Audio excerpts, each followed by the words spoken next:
Welcome, dear friends. Welcome to Venice again. Welcome to this session on celebrating UCLG's new initiative, Local4action Hubs.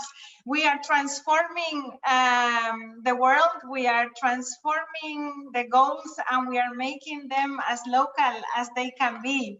And this is why we are here together today. And that's why we consider Venice City Solution as the hubs of hubs for UCLG.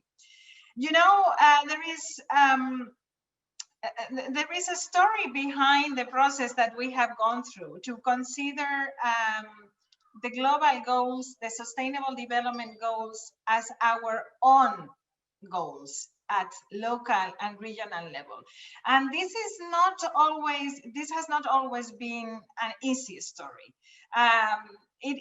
We had a moment where there was very little clarity about why we local and regional governments and the communities we serve should be embracing these global goals that seem to be distant and have been decided in some place far away from us.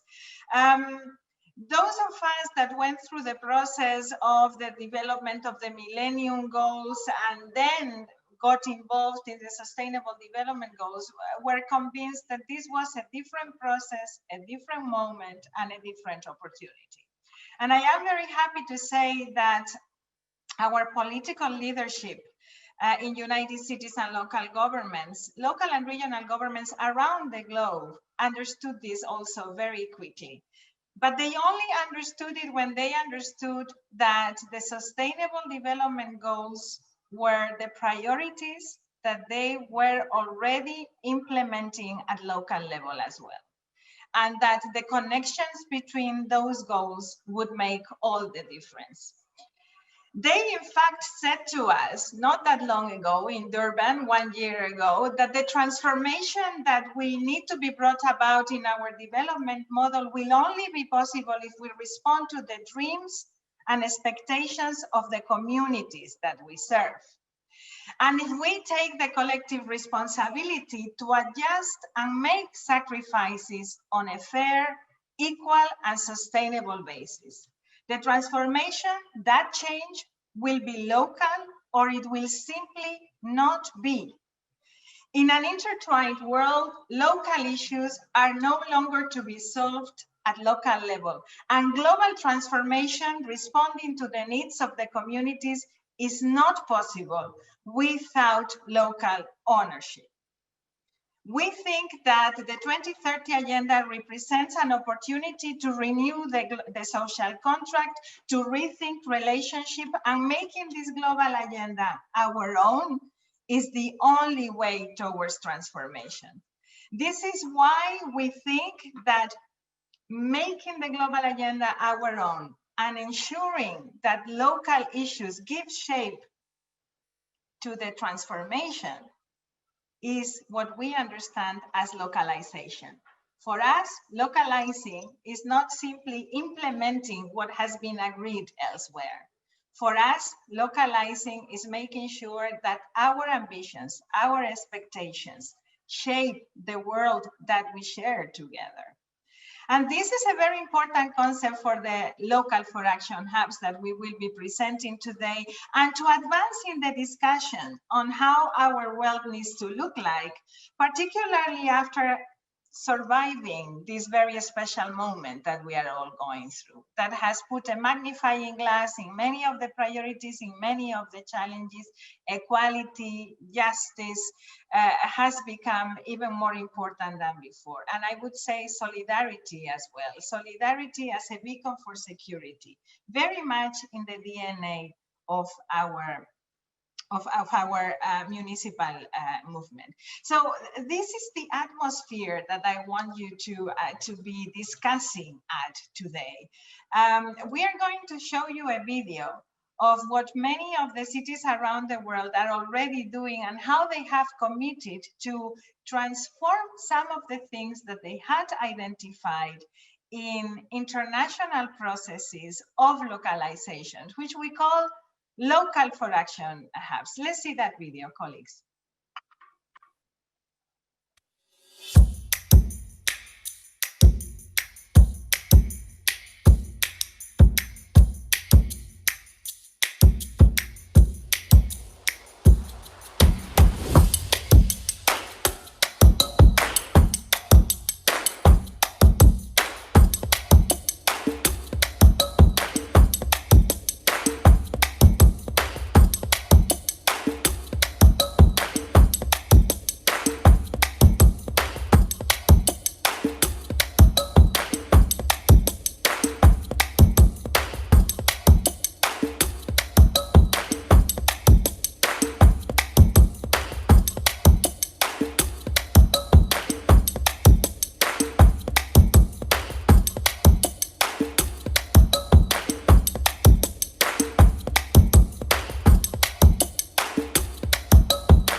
Okay, that's the beat. That is the speed that we want to go at. It's a moment of acceleration. And sustainable development goals go from addressing youth dialogues and intergenerational transformation to culture, to gender equality. We want to learn together. We want to enhance ownership. We want to make sure that what we do at local level is known to others, but we also want to impact the international policy development. This is where the Venice solution comes in, and this is where the different type of partners that we have around the table are so important. We at the municipal movement will take care of the learning among each other. We need to ensure, however, that these diversified stakeholders interact with each other and impact each other's agenda. That's the challenge now, making the local global and the global thinking locally as well. Let us hear now from the Director of Foreign Affairs Office of Xi'an. We are very excited because Xi'an is the first city in China that has, I would almost say the world, but I will not, because there were many in that race, but certainly the first city in Asia that decided to embrace the notion of Local4action. And they did it with a very, very exciting approach, which is linking education, diversity, and inclusivity, and involving cooperation and promoting intergenerational opportunities for all. So I'm really excited that the mayor of Xi'an, our co-president, is represented today by Mr. Qian Zheng. I understand he will be speaking in Chinese, so you know we have interpretation. The floor is yours, sir. Welcome. Thank you very much, Emilia Size. And I think the music is very good and the video is very good too. And dear colleagues and dear friends, just allow me to start by thanking our co-organizers, Italian Association of the European Council of Municipalities and Regions, UN Habitat, the UNDP, and the UN SDG Action Campaign with UCLG for this 2 days event. I'm privileged on behalf of Mr. Li Mingyuan, Mayor of Xi'an, and co-president of UCLG to join this meeting and exchange experiences with all our members. Since its adoption in 2015, great efforts have been made to fully understand and implement the SDGs, and we have now entered the decade of action. Yet, as we speak, the pandemic is wreaking havoc across the world. People are still risking their health and welfare, making through this painful experience. To contain this virus, stabilize the economy, and protect livelihood remain a long and arduous journey for all countries, cities, and communities. In this meantime, we have to accept the truth that unionism and protectionism are on the rise. Global governance system faces new challenges, whether we want it or not. The COVID-19 is reshaping our world. The year 2020 is expected to see a 4.4 contraction of the world economy, 13% to 32% decline of global trade, and almost 50% plunge in international investment, which definitely will hinder our work concerning SDGs. For combating the pandemic and pursue a brighter future for mankind, cities, and always with no doubt at the forefront. With such obligation, we need an international platform to exchange experiences on local governance, to share the good practices, and to demonstrate how local experiences are transforming global policies. Therefore, UCLG launched Local4action hubs, an initiative for cities around the world to share their wisdom on how to implement SDGs in local and regional sphere. The proposals submitted by members on Local4action Hub have covered a wide range of topics: culture, youth, climate, green space, gender equality, electrical transmission, public services, partnership, education, and so on. I believe each of them is a result of hard work and collaborative effort, which will surely be inspirational for us to figure out the most efficient and effective way to accelerate the implementation of SDGs. In this blue session, valuable initiatives are to be introduced and studied. New forms of partnerships are encouraged, and in-depth discussion on shaping a sustainable society is welcomed. Now, please allow me to share our proposal on behalf of the Mayor of Xi'an. Our design for the hub is based on the city's future, on a combination of history and vigor. With a 3,100-year city history, Xi'an developed an atmosphere of inclusiveness and thus embraces diversified culture. And the 63 universities and 1.3 million interested students kept pumping fresh blood for the society, for the city. So together with UCLG's Xi'an Jiaotong University and global and local civil societies, we are planning to launch a youth education and a dialogue hub, focusing on the localization of the global four, 11 and 17, which is designed to provide equal and quality education programs, enable dialogues among various social and cultural backgrounds, and encourage mutual understanding. The hub will also become a bridge for Xi'an to expand its interactions with the global network. Improving local governors' capacity requires good academic education for civil servants, for they are profoundly involved into policy designing, amending, and implementing processes. To promote regional interactions and UCLG, a scholarship program for public servants from local and regional governments will be launched this year by Xi'an, inviting 30 officials from the Asia Pacific region to pursue master or doctorate degree at Xi'an Jiaotong University. Subjects provided by the university include, but not limited to, administration management, sustainable development, digital technology, and energy.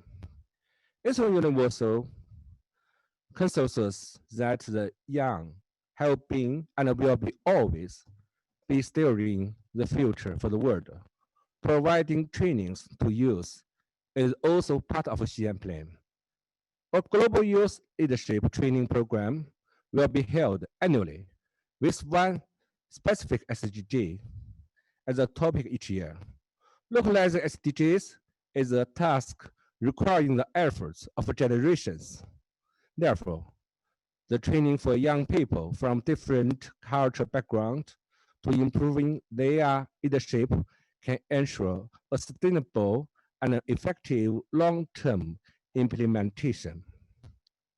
As a place of light, liberty, and learning, colleges and universities have a unique power to guide students. It's important to ensure that our higher education enables students to learn importance of sustainable development and how to localize SDGs. With the assistance of the University Alliance of the Silk Road, an organization with 151 members in higher education, we call on universities and colleges to include SDGs into their training programs through seminars, elective courses, campus publicity campaign program, as well as other diversified approaches. We can create an atmosphere for students to discuss, learn, and research on the topic, which might lead to more innovative solutions addressing challenges in current city governance. To benefit the action of experience sharing worldwide, we will also launch a high-level youth dialogue forum for young officials every year to discuss local issues and exchange ideas. We hope more youth to be encouraged in dialogues with political leadership to make sure their voice can be heard. Let us work together to overcome difficulties and pursue the implementation of the SDGs at a local and regional level.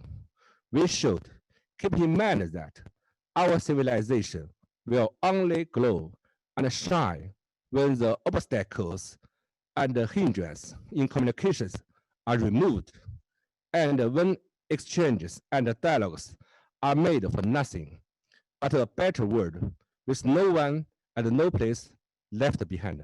Thank you.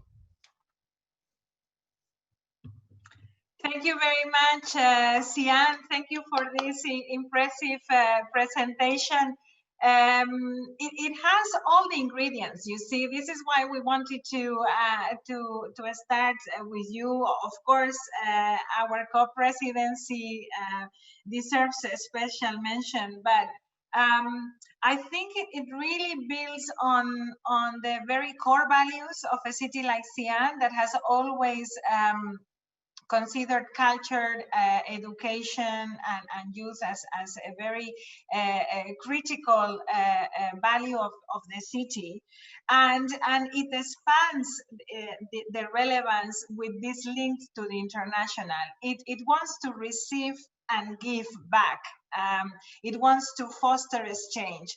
And I also really appreciate the focus on the civil servants. Those that are going to be providing the services will also need to assume this narrative and these values as their own. So we really look forward to following the work of Xi'an, and I hope that the cities that are joining us here today can also interact with Xi'an, maybe send some of their youth and their technical services to Xi'an, and vice versa, to learn from each other. So thank you very, very much. We were describing at the beginning the framework of the SDGs as a very valid framework, also in this time of crisis, in these trying times of the pandemic. They have proven to be the right priorities to follow. The very good basis for a social contract we have always called for, but in order to develop this social contract in this very foundational moment that also our colleagues from Xi'an were describing, where we are going to be facing so many challenges, we will need to accompany this by a new pact. In United Cities and local governments, we have decided to work towards a pact for the future. And that pact for the future within the frame of the SDGs, we need to have three key pillars: people, planet, and government. Connecting to people is critical, and that will be the topic and the red thread of the first panel of this very diverse session. It's a mission impossible. I already need to tell you that we finish on time with so many of you, with so many things to tell, but we are going to do our best. So I'm going to ask you to be as brief as possible. Please don't go over the 5 minutes. I will be strict. And I want to start with Luca Bergamo, the Vice Mayor of Rome. culture as the fourth pillar for sustainable development has always, I would say always, for a very long time, has been at the core of our advocacy in United Cities and local governments. In fact, we really wanted to have a standalone goal on culture. We have fought for a much more critical role of culture in the SDG agenda, and we are now putting our new charter, the road charter, we call it, for cultural rights, at the heart of the working with people, connecting with people, the people's pact of this future social contract. So Luca, welcome, and tell us how you are looking at the hubs and how you see culture playing a role here. Thank you very much, Emilia. Thank you very much to those that are hosting us and all that's sharing this time. You know, that the Local4action approach, we thought to interpret it from an angle, and the angle is gathering as many cities around the world to think and elaborate a framework about concerning the role that cultural life plays in development. That's the very basis is the world about. And in order to do so, we decided that, so the starting point was shifting a little bit the angle, not considering culture as generic, but looking at something that was clearly stated in the Universal Declaration of Human Rights, that recognize the right to everyone to freely participate in culture of their community, enjoy the arts, and share in the benefits of science. What's the point here? The point is that freely participating in the cultural life of the community has a large implication, because obviously implies that the cultural participation in the life of community is part of the essential element for people's life in order to be citizens, fully citizens, and therefore for human emancipation. At the same time, that the society and the public sector have the duty to remove the obstacle that impede the fulfillment of this right, the very same way that we think that we have removed the obstacle for the kids to go to schools. So the charter is about that, is trying to build a framework that allow every city to approach the issue from a different angle, and providing with ideas, tools, and a language that is able to allow coalition that connect the local authorities, the society, and an impact in the global debate. So it's like this kind of multi-layers cake.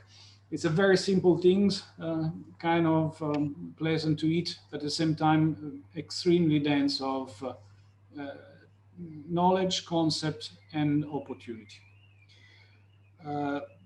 How we did is basically during the first wave of the pandemic, we gather online initially 20 cities and 20 networks and 50 experts, and eventually became 45 cities, 45 networks, international networks, and over 1,000 experts, to collectively provide with thoughts and actually write in a multilateral approach, something that we consider a polestar for everybody, and do it in a way that is comprehensible to anybody, and that is no way has a colonialistic approach.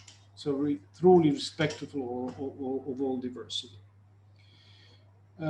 As a result of that, there's a work we are doing here in Rome together with UCLG that is defining opportunities, services, and further activity that span from education, knowledge implementation, as well further meetings and artistic productions, That will be, I guess, ready to be illustrated in specific in a month ahead. What we did before was coming up with this document, organizing a hybrid conference with almost 1,500 registered participants in over 100 cities, and having conversation with the Executive Bureau of UCLG, the World Council, and the United Nations. So to move ahead, let's say, the playground of the conversation that the cultural life plays on sustainable development. Why that? And I'm going to close because I guess I'm getting to the 5 minutes.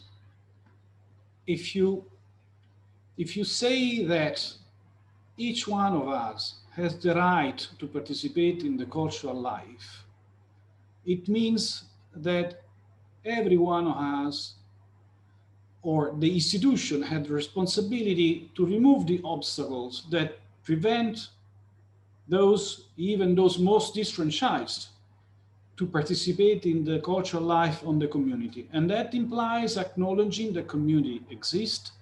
And that implies that even the physical space of the mobility or the distribution of certain function in the physical space of the cities are essential in order for this right to be fulfilled, as are basic primary school. The notion behind is that participating in the cultural life of the community is an essential experience for the people to build social capital and to develop cultural capabilities that enable them to dialogue instead of one against each other, and to enter in a process that enable to understand. It doesn't mean agree, it means understand the existence of points of view that are different from yours, with which you enter in a constructive process. So that's the very notion that was behind the Article 27 of Human Rights Declaration. It's not by accident that the Human Rights Declaration was written after the Second World War.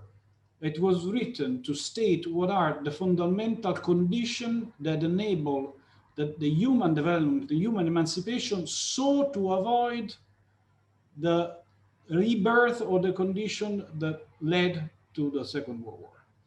To this point, we made this move, and this document that we worked with all the cities and that we are discussing in a multilateral exchanges with new cities include these notions, and one fundamental notion is that the local authorities bear their responsibility for the fulfillment of this fundamental right. Each one in a different way, because cultural, physical, political, legal contexts are different. So no one has an interest to teach to anybody how to do it.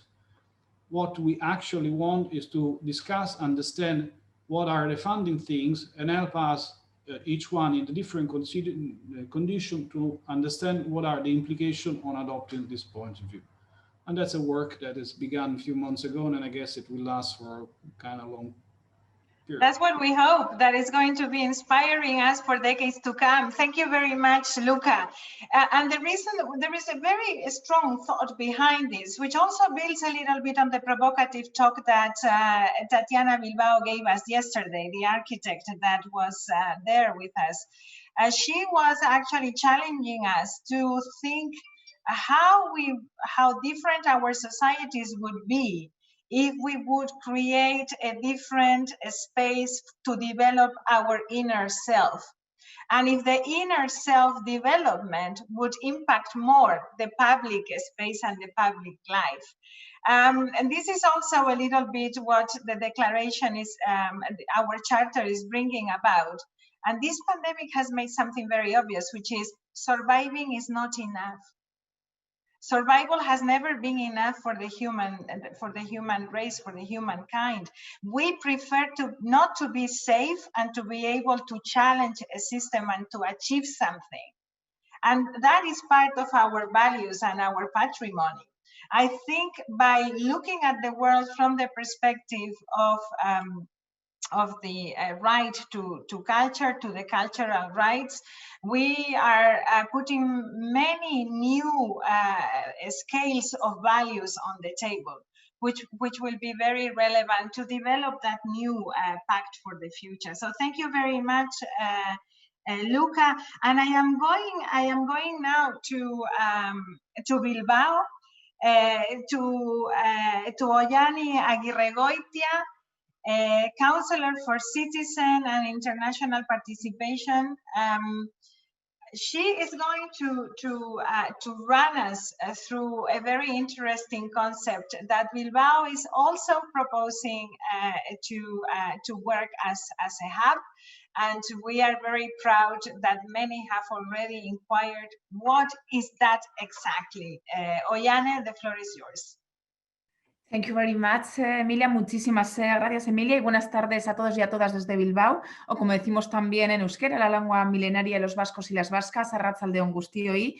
Antes de nada, y en nombre del alcalde de Bilbao, a quien represento hoy aquí, Juan Mari Aburto, quiero agradecer a CGLU la confianza que nos ha dado para que nuestro proyecto Bilbao Balio Iría pueda formar parte de los Local4action Hubs. El proyecto Bilbao Balio Iría o Bilbao Ciudad de Valores nace desde la firme convicción del alcalde de Bilbao de que los valores son el motor de tracción de las personas y también del desarrollo humano de una ciudad. Y desde esa firme convicción, Bilbao Ciudad de Valores nació como un espacio de trabajo colaborativo, de reflexión y de debate para el fomento y el desarrollo en Bilbao de un marco de valores que sea compartido y que nos ayude en este caso a abordar los principales retos de la ciudad y los que tenemos también como sociedad. Desde una acción basada en la colaboración y en el compromiso individual y colectivo, se trata de avanzar juntos y juntas en aquello o a partir de aquello que nos mueve. En este sentido, como una imagen vale más que 1000 palabras, queríamos compartir con vosotras y con vosotros un pequeño vídeo que nos ayuda a transmitir lo que es la esencia del proyecto en sí mismo y cómo hemos llegado hasta aquí.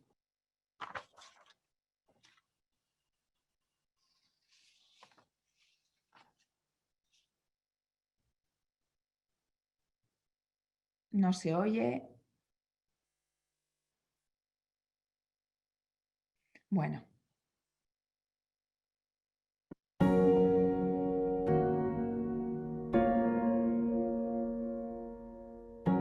What kind of city do we want Bilbao to be? How do we want the people of Bilbao to connect with each other? Did you know that since 2018, Bilbao has had a Charter of Values supported by over 2,000 people and 128 organizations? Bilbao's Charter of Values is the result of a long and challenging journey in which people from the city have played a key role. It all started in 2016 when Bilbao City Council, in collaboration with various organizations, associations and groups, launched the Bilbao Balio Iría initiative. The aim was clear: to improve the quality of life, well-being and happiness of the people in and around the city. After several months of work and countless meetings and events, the City Council approved the Bilbao Charter of Values in 2018, a charter which sets out 17 core values. Respect for human rights is the key pillar of the Charter, together with striving for social justice, equality between men and women, and solidarity. In the next group of values, we have diversity and inclusion, commitment, and environmental sustainability. In addition to these values, the citizens of Bilbao chose living together in harmony, identity, making an effort, and joint responsibility. Finally, the Charter finishes with participation, trust, creativity, honesty, hope, and health. These values are the driving force for human development in a city, and the people of Bilbao have identified our 17 core values. Now it's time to get to work, and we hope you'll join us.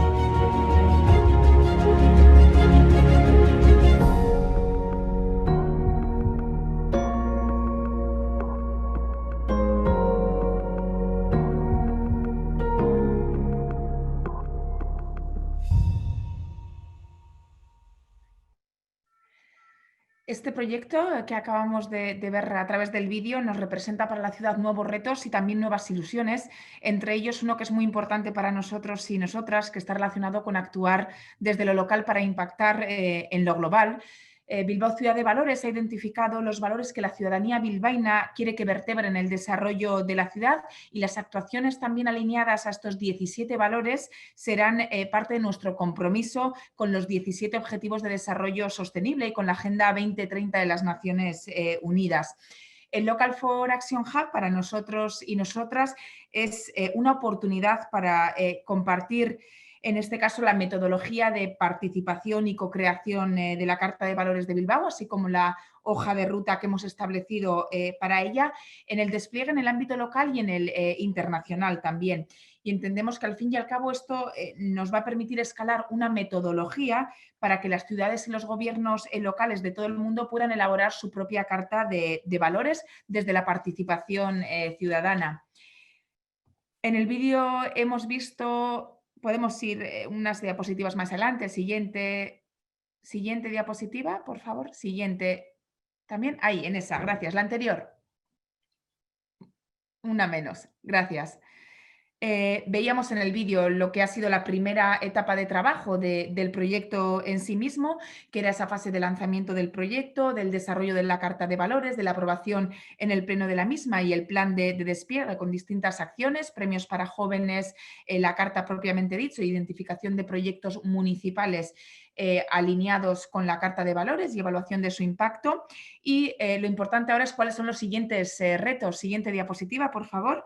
En este caso, vamos a dinamizar la propia red y las personas que están adheridas a la Carta de Valores desde ese compromiso individual y desde una pregunta muy directa, que es qué podemos hacer cada uno de nosotros y nosotras por afrontar esos retos de ciudad y por alcanzar los objetivos de desarrollo sostenible. Vamos a seguir implicando a más colectivos, a empresas, al ámbito empresarial en este caso y al tejido social del municipio, y lo hacemos porque creemos que realmente este compromiso colectivo con los valores será lo que nos permita avanzar en la ciudad y poder seguir compartiendo. Necesitamos construir para poder compartir, y desde esa convicción espacios como el de hoy nos ofrecen una oportunidad única de compartir y de seguir creciendo. Como Bilbao estamos encantados y encantadas de poder compartir este proyecto y hacer que esa Carta de Valores se puede multiplicar, que crezca y que nazca también junto con otros gobiernos locales, que crean efectivamente en ese liderazgo de los gobiernos locales y de las ciudades y en los valores como motor de avance para una mejor sociedad en su triple dimensión medioambiental, económica y sociosanitaria en estos momentos. Muchísimas gracias por vuestra atención, muchísimas gracias a CGLU por darnos esta oportunidad. Eskerrik asko bihotz alkatearen izenean, muchísimas gracias en nombre del alcalde de Bilbao. Eskerrik asko, Yane, realmente muy, muy bonito. Yo os aconsejo que hagáis un Google y que vayáis a la carta, porque se exponen unas cosas muy interesantes. Vuelvo a la charla provocadora de Tatiana. Lo individual y lo colectivo se conectan en nosotros mismos, en los humanos, pero también tiene el gobierno un papel muy importante de conexión. Y la introducción a la Carta de Valores de Bilbao dice que lo que se busca es un mínimo común denominador. Un mínimo común denominador. Como decía Luca, no podemos estar todos de acuerdo en todo, pero sí que podemos identificar aquellas cosas que nos conectan. Y es muy interesante ver a qué tipo de valores nos referimos, porque en el ámbito más individual están cuestiones como la confianza, la creatividad, la ilusión, la salud, la honestidad. Y después, a medida que te vas acercando a lo colectivo, está la corresponsabilidad, la convivencia, la identidad. Y vamos poco a poco a un núcleo en donde están la igualdad entre el hombre y las mujeres, la solidaridad, la justicia social. Realmente es como un puzzle que va encajando. Sin esta Carta de Valores de Bilbao no es posible construir un pacto hacia el futuro. Y es ahí donde vemos como los Local4action Hubs son esas rutas, esos caminos que nos van llevando a la transformación global. De verdad, muchísimas gracias y por favor, miradlo porque tiene muchísimo interés. Vamos ahora a la ciudad de Santa Fe, a Mariano Bar, Legal and Technical Director of the State Secretariat for Equality and Gender. A different part of the world, a different approach, but we are delighted to have you with us. Realmente bienvenido. Mariano, adelante. Hola, hola a todos, muchas gracias. Primero que nada, hacerle llegar el saludo del gobernador de la provincia, Omar Perotti, de la secretaria de Estado de Igualdad y Género, que no nos pudo acompañar por cuestiones personales, y de la secretaria de Cooperación Internacional, que es Julieta de San Félix, un poco responsable de que estemos participando hoy aquí. La propuesta, lo que queremos contar que venimos haciendo en la provincia de Santa Fe, desde diciembre del año 2019, que fue cuando se asumieron nuevos desafíos de gestión, fue, en primer lugar, crear esta Secretaría de Estado de Igualdad y de Género, que no solamente aborda la cuestión específicamente de género, sino que en su ámbito tiene las políticas públicas de juventud, con tres objetivos generales muy concretos. El primero, y el que es más importante para aquí, es la territorialización de las políticas de juventud. Y eso tiene que ver con que la provincia de Santa Fe cuenta con 365 municipios y comunas, y nuestro objetivo es tratar de llegar o hacer todos los esfuerzos para que en los 365 municipios y comunas haya políticas de juventud generadas por y para la juventud. Es decir, el ATR Santa Fe, que es la propuesta que venimos a presentar, es una propuesta esencialmente participativa y democrática, donde tiene a los propios jóvenes como artífices y protagonistas de las políticas públicas que se van a realizar, con el Estado acompañando y apuntalando esas propias iniciativas que nacen de las juventudes, con objetivos de, claramente, fomentar el arraigo en cada uno de esos 365 municipios y comunas, llegar a absolutamente todos los jóvenes para que no haya ningún chico y ninguna chica que no tenga acceso a la escuela, que no tenga acceso a la conectividad, que tenga oportunidades de desarrollarse económicamente a través de emprendimientos productivos.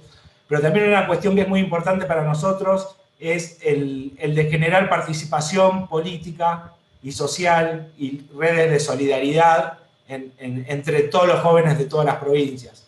En ese sentido, hace muy poco hemos lanzado una primera línea de acción de este programa ATR, que es la convocatoria a proyectos participativos en toda la provincia, que ahora yo le voy a ceder la palabra a Milagro Montserrat, que me acompaña acá, que es la coordinadora de políticas de juventudes, que tiene el detalle más fino de cómo viene funcionando este programa de participativo y de cuáles son sus contribuciones que están haciéndose a los objetivos de desarrollo sostenible. Bien, muy buenas tardes a todos y a todas. En primer lugar, yo por ahí expresar que lo que buscábamos, como decía Mariano recién, es fomentar la participación de las jóvenes y los jóvenes y también incentivar que puedan pensarse y seguirse pensando en el futuro como pensadores críticos, como agentes de cambio, como innovadores, como comunicadores y como líderes. Y en ese sentido, digo, el ATR Proyectos Participativos busca darle la voz a la participación de las juventudes, poder también que esos jóvenes sean parte de la gestión del gobierno provincial de Santa Fe, poder conocer todas las propuestas y los proyectos y bueno, principalmente en el marco de este año tan complejo que venimos atravesando, priorizar algunas temáticas como las relacionadas a la conectividad, a las nuevas tecnologías, a las problemáticas ambientales que también hoy están tomando las juventudes mucho eco y eso nos parece, digo, a resaltar. También tenemos 4 líneas que nos llevan y nos guían en la acción política que llevamos adelante, en la acción de gestión, que tienen que ver con la autonomía, con el desarrollo, con la transformación y con la territorialidad que nombraba Mariano, que también busca que las diferencias regionales que tenemos en nuestra provincia, que es inmensa, puedan hacerse valer a través de estos programas. Hasta ahora, bueno, ya hoy es el cierre de la convocatoria, ya recibimos más de 500 proyectos. Nuestra intención es seguir financiando más y bueno, y acompañar a todas las propuestas juveniles desde el gobierno de la provincia de Santa Fe. Muchísimas gracias. Mariano, ¿estamos listos? ¿Habéis Concluimos así vuestra presentación, realmente muy interesante, y nuevamente me encanta que en este eje de conectar con la gente, en el eje gente, sociedad, esté la juventud por todos los lados. O sea, creo que es una asignatura pendiente que tenemos como movimiento internacional municipal, la conexión con el diálogo intergeneracional, que sin embargo creemos que nuestros miembros lo hacen muy bien, y tenéis toda la razón. Creo que la participación política es extremadamente importante. Entonces, hemos visto educación y aprendizaje, hemos visto valores, hemos visto la exploración de nuevos derechos y el derecho cultural en el corazón, y ahora esa participación política que tiene que ser un granaje un poco de todo. ¿Veis cómo las cosas se van hablando unas a las otras, y lo que esperamos es que esto también hable a la gobernanza global? And to make that connection now, I am going now not to city representatives or to regional representatives, but rather to international stakeholders.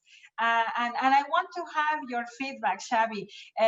You know us very well. You know the movement. You know the cities. In fact, one of the first things you did as part of the campaign when you were based here in our office in the Global Home in Barcelona was to actually set up a cities campaign for the Millennium Goals, in fact. So how are you seeing us evolving, and how do you think that these Local4action hubs can make a connection to what you are doing worldwide? Xavi, the floor is yours, and thank you for joining us.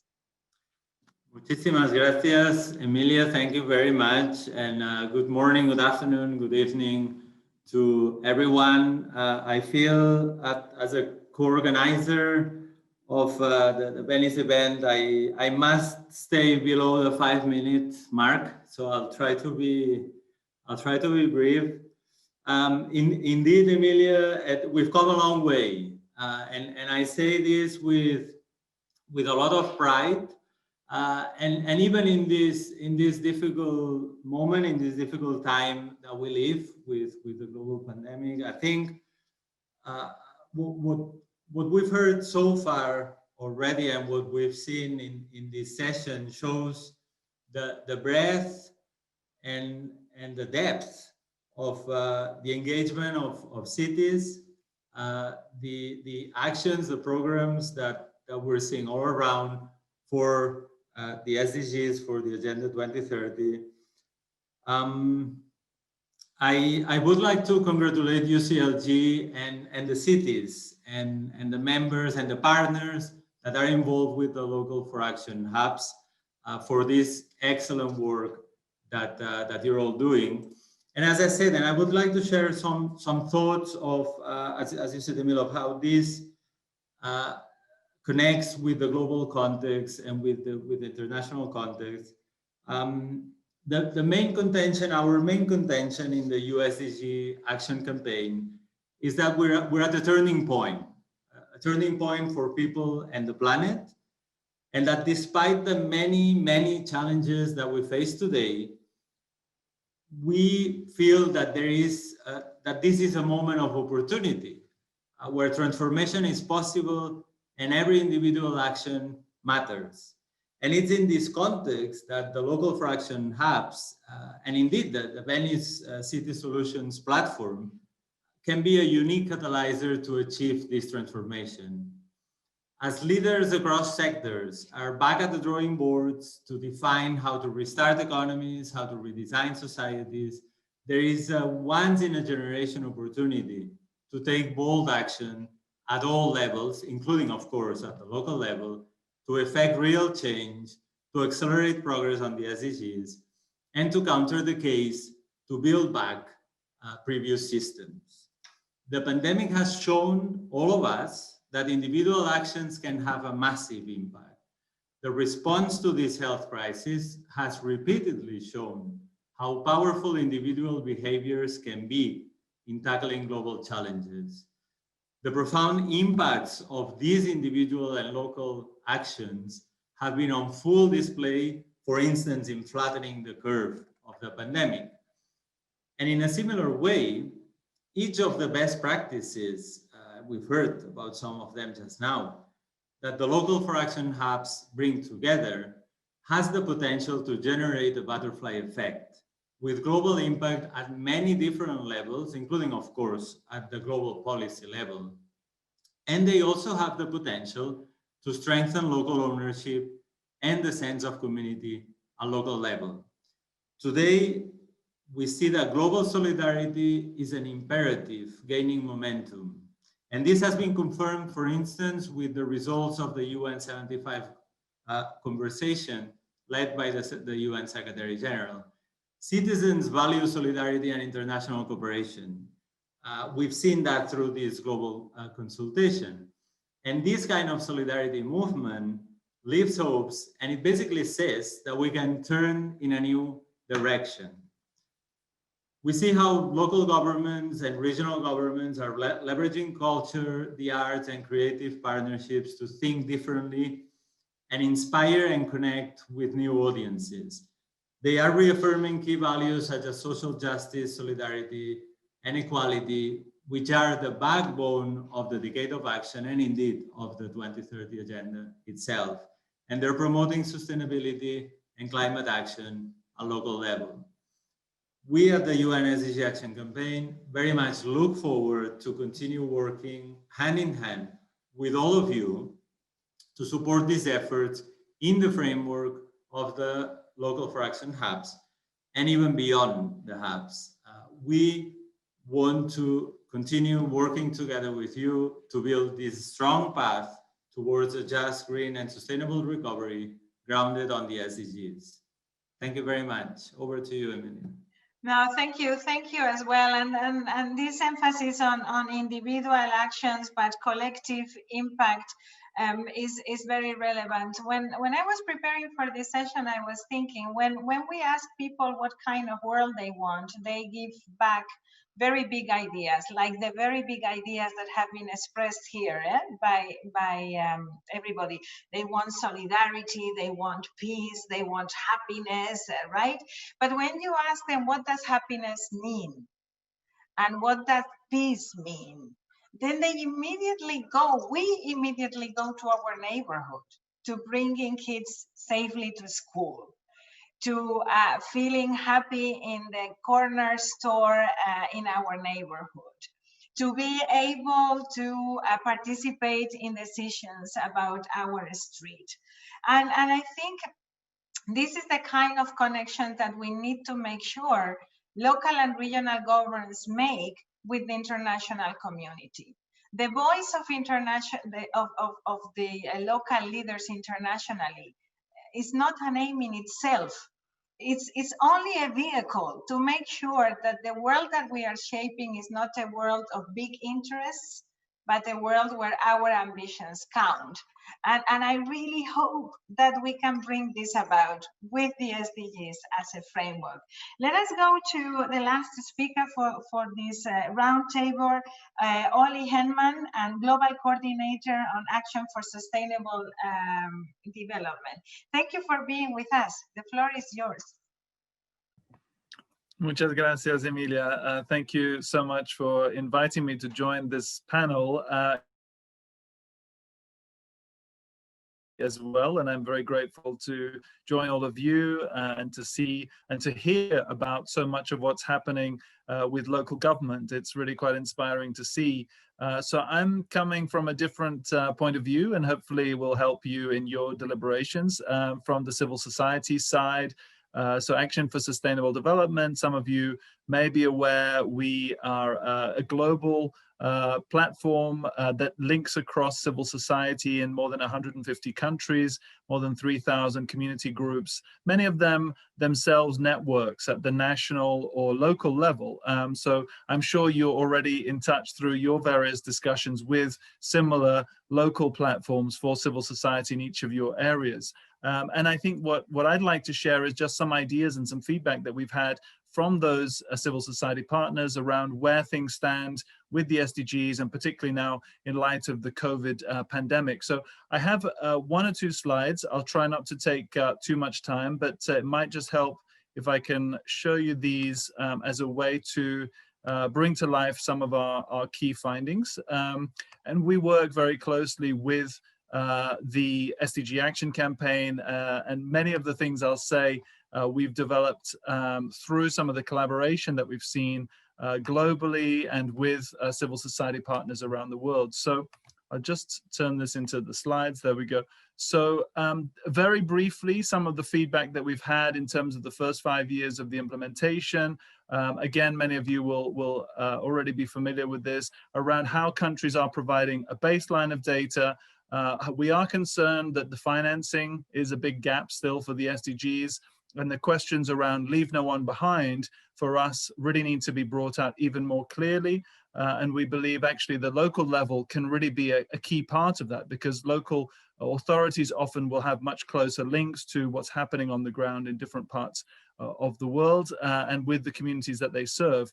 We also think, and this again, this session is a good example of that, that the mutual learning that comes from sharing between different regions is so crucial, and that the HLPF could be doing much more to enable that. Some of the key findings from our own surveys, from our own members, again, leave no one behind, the importance of a whole of society approach, and that reviews, whether they're national or local reviews, do bring in those stakeholder views, and that there should be space for independent analysis and mutual dialogue. And then clearly, we also think the links from the local through to the regional and global levels are crucial. And again, thank you for this opportunity. So we have our own scorecard, which often will sit alongside the official approach. And again, I think many of you will have your own. I know that the VLRs are taking place in a number of places now, and it's really exciting to see that. And we look forward to collaboration on some of those reporting mechanisms and making sure that each level of government is able to report. So, but coming to the more crucial element of this conversation. So what's happened in this last year, and what do things look like now from a civil society point of view? So we had been, like you, expecting that we would focus this year on the decade of action and kind of ready to roll things out when, of course, the pandemic hit. So many civil society groups did come together, and we have been working with groups like ActionAid, Civicus, Oxfam, to come up with some shared priorities on what that Build Back Better, what that just recovery should look like. And so we also have 12 key points. I haven't pulled out all 12. Xavi knows them already, but I've pulled out 1 or 2 of our main asks, and hopefully this is something that also overlaps with much of what you have been discussing. Clearly for us, the healthcare question is crucial to the initial response phase. So universal healthcare, particularly in those countries where there is limited access to healthcare, welfare, and social protection. We also think that globally, and this is perhaps beyond the scope of this conversation, but national debts need to be reconsidered and cancelled in a number of cases to free up the space for countries to make decisions that will support their citizens. We want to see more direct funding going to the local level. So this is probably somewhere where we have a common cause with many of you, that actually we don't want to see budgets remaining at the national level, but reaching much closer to the local level. There's also a question around the links to biodiversity and the green industrial revolution, the sustainability. This is a chance, as I think Xavi has highlighted, to really turn things around, to build a different model as we emerge from the pandemic eventually. So just a final slide on our joint work that we did with Xavi and with the Action Campaign back in September. The Week of Action, I think actually these figures are slightly out of date. I think in the end we even had more people than this, but 42 million was already a good point to be at in that point in September, but it carried on through a number of weeks beyond that. And you can see the particularly huge social media reach of this hashtag Turn It Around, and we know that many people adopted it and adapted it in their own language, and we really look forward to continuing to collaborate to keep that momentum going on a different vision coming out of the pandemic. Finally, as you know, the language of Build Back Better is now embedded with the US. This is sort of beyond the slides here, but the new US administration, we hope, will bring about a refocusing on what that model can look like. So, I mean, those were some of the key points that I wanted to share. I hope they help. I know it's a little bit separate to the conversations on purely the local authorities, but you know, I can see a lot of synergy, and I look forward to future collaboration with all of you. Thank you. Well, thank you very much, Oli. They are not separated. I mean, you are in a very local action. But you should be with us in the Cities Are Listening initiative, actually. I will make sure we invite you because there is where we are trying to develop some of the bigger picture, connecting these local actions with the type of world that we want. And I have loved your recommendations. But if I may, Oli, you have made a very big mistake. You're missing a very important thing. And I am sure you will include it very soon. And that is local service provision.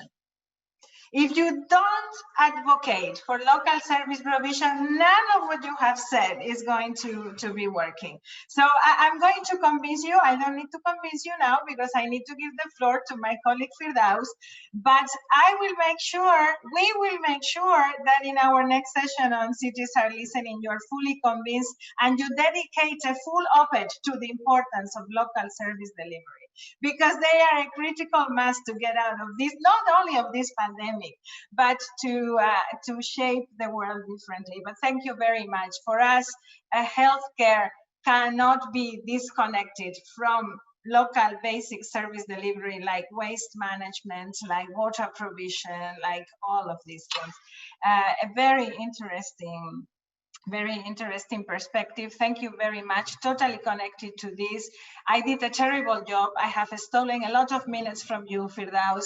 Good luck for the next panel. But look, the presentations were much too interesting not to give connections to the rest of our agenda and not to listen them more. I think we need to give more space next time for everybody. But Firdaus, the floor is yours for the next component on a different pact with nature.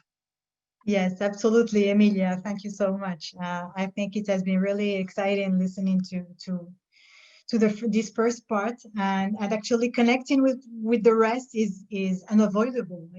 We have to. So we are entering the second part of the session.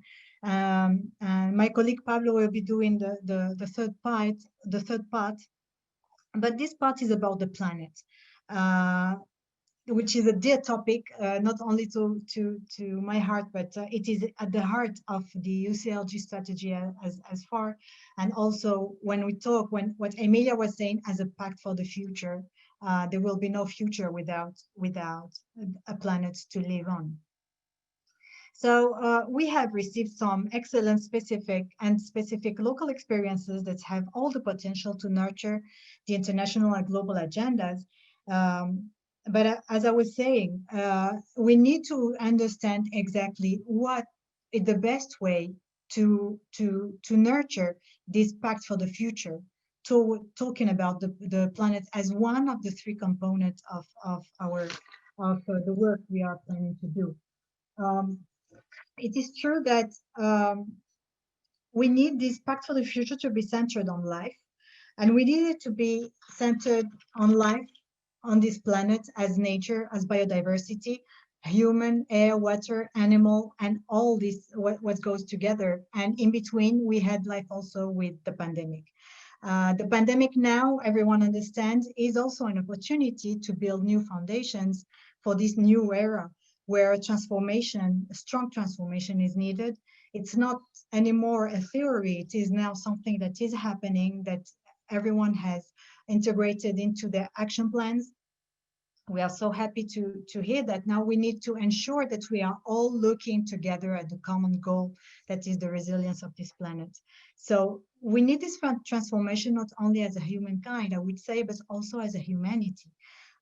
We need different models, different processes, and business as usual is not possible anymore. We really need that transformation, being aware that we'll be made accountable for the decision made today as a generation, not only as decision makers or policy makers, but also as a generation.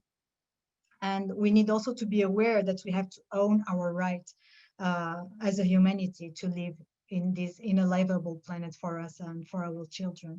And I think that the 3 examples we are having now that were proposed as Local4action hubs, and we have them actually developing Local4action hubs for UCLG, are bringing part of this channel that Emilia was saying to build between the local and the global.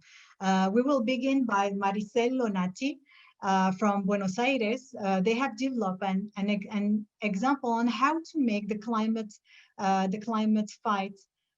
change fight specific with data, and how to ensure that many cities are joining the example and the work done for action to raise the ambition for the climate. Please, Maricel. Hola, buenas tardes, buen día a todos y todas. Muchas gracias por el espacio y por también las interesantes presentaciones que hemos venido teniendo. Me interesó mucho sobre todo el comentario de Emilia, que ponía el nuevo pacto, ¿no? 3 puntos. People, Planet and Government. Personas, planetas y el gobierno, porque un poco el enfoque que nosotros abordamos es ese. Es cómo juntar, algo que también venimos trabajando mucho desde CGLU, con la Comisión de Gobierno Abierto, y gobiernos locales, el gobierno abierto y la agenda de cambio climático, ya que las ciudades y los gobiernos locales venimos tomando muchos compromisos en estas áreas a nivel global. Buenos Aires fue una de las primeras 25 ciudades del mundo en comprometerse a alcanzar la carbono neutralidad en 2050, pero ¿esto qué significa, no? Para los vecinos y vecinas de la ciudad, para quienes vivimos, transitamos y trabajamos todos los días en la ciudad. Entonces, para nosotros el objetivo fue de la mano de renovar y actualizar el plan de acción climática de la ciudad, establecer un proceso participativo para que ese nuevo plan de acción no fuese algo generado solo desde el gobierno, sino que tenga en cuenta diversas miradas, diversas perspectivas, y además que sea esencialmente algo que va a implementarse de manera también participativa y colaborativa, porque es fundamental para luchar contra el cambio climático la acción del gobierno, por supuesto, y sus responsabilidades asumidas, pero también sabemos que con eso no alcanza, sino que tenemos un rol como gobierno de promover un cambio que incluya a distintos actores sociales relevantes y, por supuesto, a todos los ciudadanos y ciudadanas. Por eso, a principio de este año, cuando la realidad era muy distinta, comenzamos a planificar esta actualización.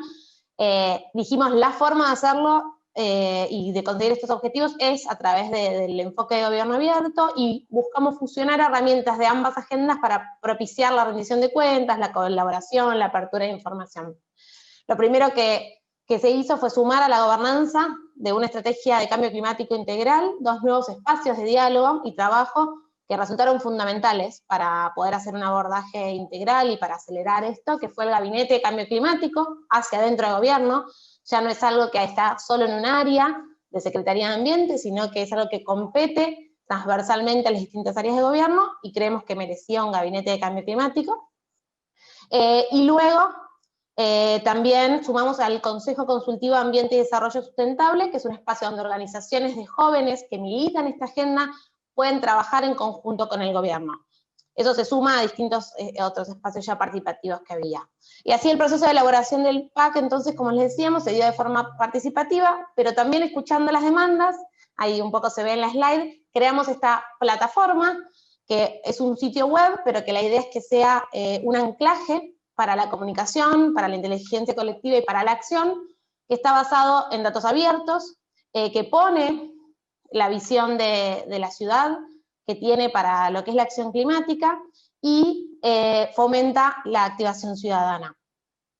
Así que en trabajo conjunto con más de 600 ciudadanos y ciudadanas, 20 organizaciones de cambio climático, co-creamos esta plataforma que, otra vez, no es solo lo que nosotros como gobierno queremos mostrar de la acción, sino que muestra lo que la gente necesita para hacer sus propios cambios de hábitos individuales, para monitorear al gobierno en cómo avanza, para asegurarse de que las decisiones que vamos tomando sean basadas en evidencias. Entonces, bueno, presenta más de 30 datasets sobre el cambio climático, que pueden ser descargados y reutilizados, las metas específicas de reducción de emisiones a 2030 y 2050, información sobre generación limpia de energía, infraestructura para la movilidad sustentable, la gestión de residuos, el inventario HAZE de la ciudad, en el que nos basamos para priorizar las políticas nuevas, y sobre todo una guía de servicios, también haciendo mención a lo que decía Emilia, de qué tipo de servicios puede accionar el ciudadano o la ciudadana, cómo acompaña la ciudad un montón de esos cambios individuales y un montón de acciones también más de infraestructura, ¿no? Como un plan hidráulico y cosas más grandes, y también espacios de participación, tanto de colaboración como articulación. Además, sumamos en una parte 12 propuestas de participación, colaboración, ya no solo de vecinos y vecinas, sino de actores institucionales, para que puedan acelerar y activar este plan de acción climática, que no queremos que sea solo un plan, que es un documento, sino que necesitamos que sea vivo y que se pueda implementar y que vayamos discutiendo y haciendo mediante acciones entre todos que sea algo real y realizable. Así que bueno, ahí estoy en el tiempo. Esa es la web, por si la quieren visitar, que concentra la estrategia y van a poder conocer las distintas interacciones que desde la ciudad también buscamos catalizar y articular con distintos actores de la comunidad global, de la comunidad local y por supuesto de nuestro país. Muchas gracias. Muchísimas gracias, Maricel. Para nosotros es un excelente ejemplo de cómo subir, cómo mostrar que no habrá cambio climático sin la transparencia, sin que la gobernanza se pueda meter de manera muy comprometida en las cuestiones de transparencia y en la información detallada también. Muchísimas gracias. We are going now to another examples. The two next examples are a little bit similar, but not with exactly the same approach, and this makes them, each one of them, quite rich. The first one is from the city of Leiden in the Netherlands. We'll be listening to Jasper Visser, president of the Leiden 2030 Foundation. Jasper, please, the floor is yours. Thank you so much, and thank you very much for the invitation to this event. It's been very encouraging and empowering to hear from all these experiences from around the world, and I hope to be able to add a little bit to this from the perspective of Leiden. Just to give a little bit of a context, Leiden is a city founded in the Netherlands at the confluence of the Old and the New Rhine. It's a typical Dutch city. So there's a lot of water, a lot of canals. Water plays an essential role in the city. But it's also a typical old city, a medieval city with a dense city center without any large public green spaces or parks, something that has, as already been mentioned, become apparent during the pandemic when, because of lockdown, people had to rely on the greenery in their immediate neighborhood and couldn't easily go outside of the city. So there are some issues there. Now, Leiden is also a very vibrant city with a well-organized and entrepreneurial citizenry, and they don't shy away from taking action on sustainable development goals when action is called for. For instance, a few years ago, during the European refugee crisis, over 7,000 volunteers in the city volunteered to open up their homes for refugees on a population of only 125,000 people.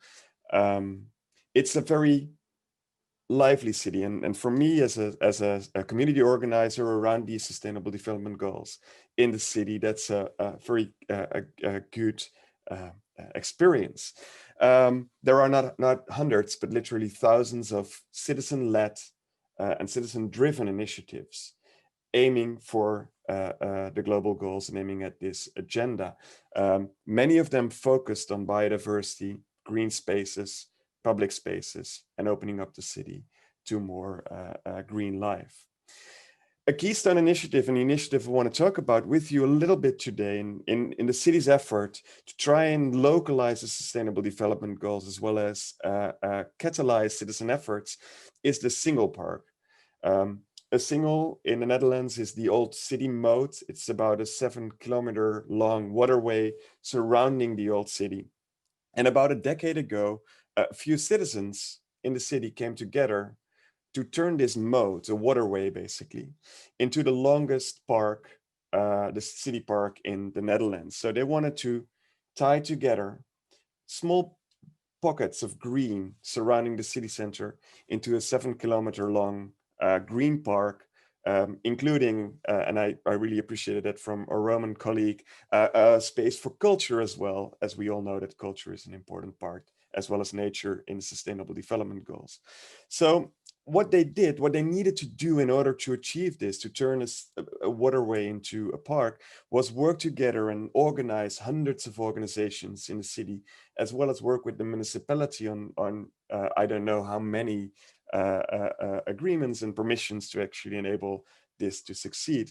And well, we wouldn't be here if they hadn't done so. Just earlier this year, the last bridge connecting two pockets of green was completed. And now if you come to Leiden, you can walk around the city center through a park of 7 kilometers full of art and biodiverse parts and trees and flowers whenever you want to. That's a considerable achievement from a citizen-led initiative. To me, however, what's more important and what's more special about this initiative is how it triggered and it enabled a lot of other projects.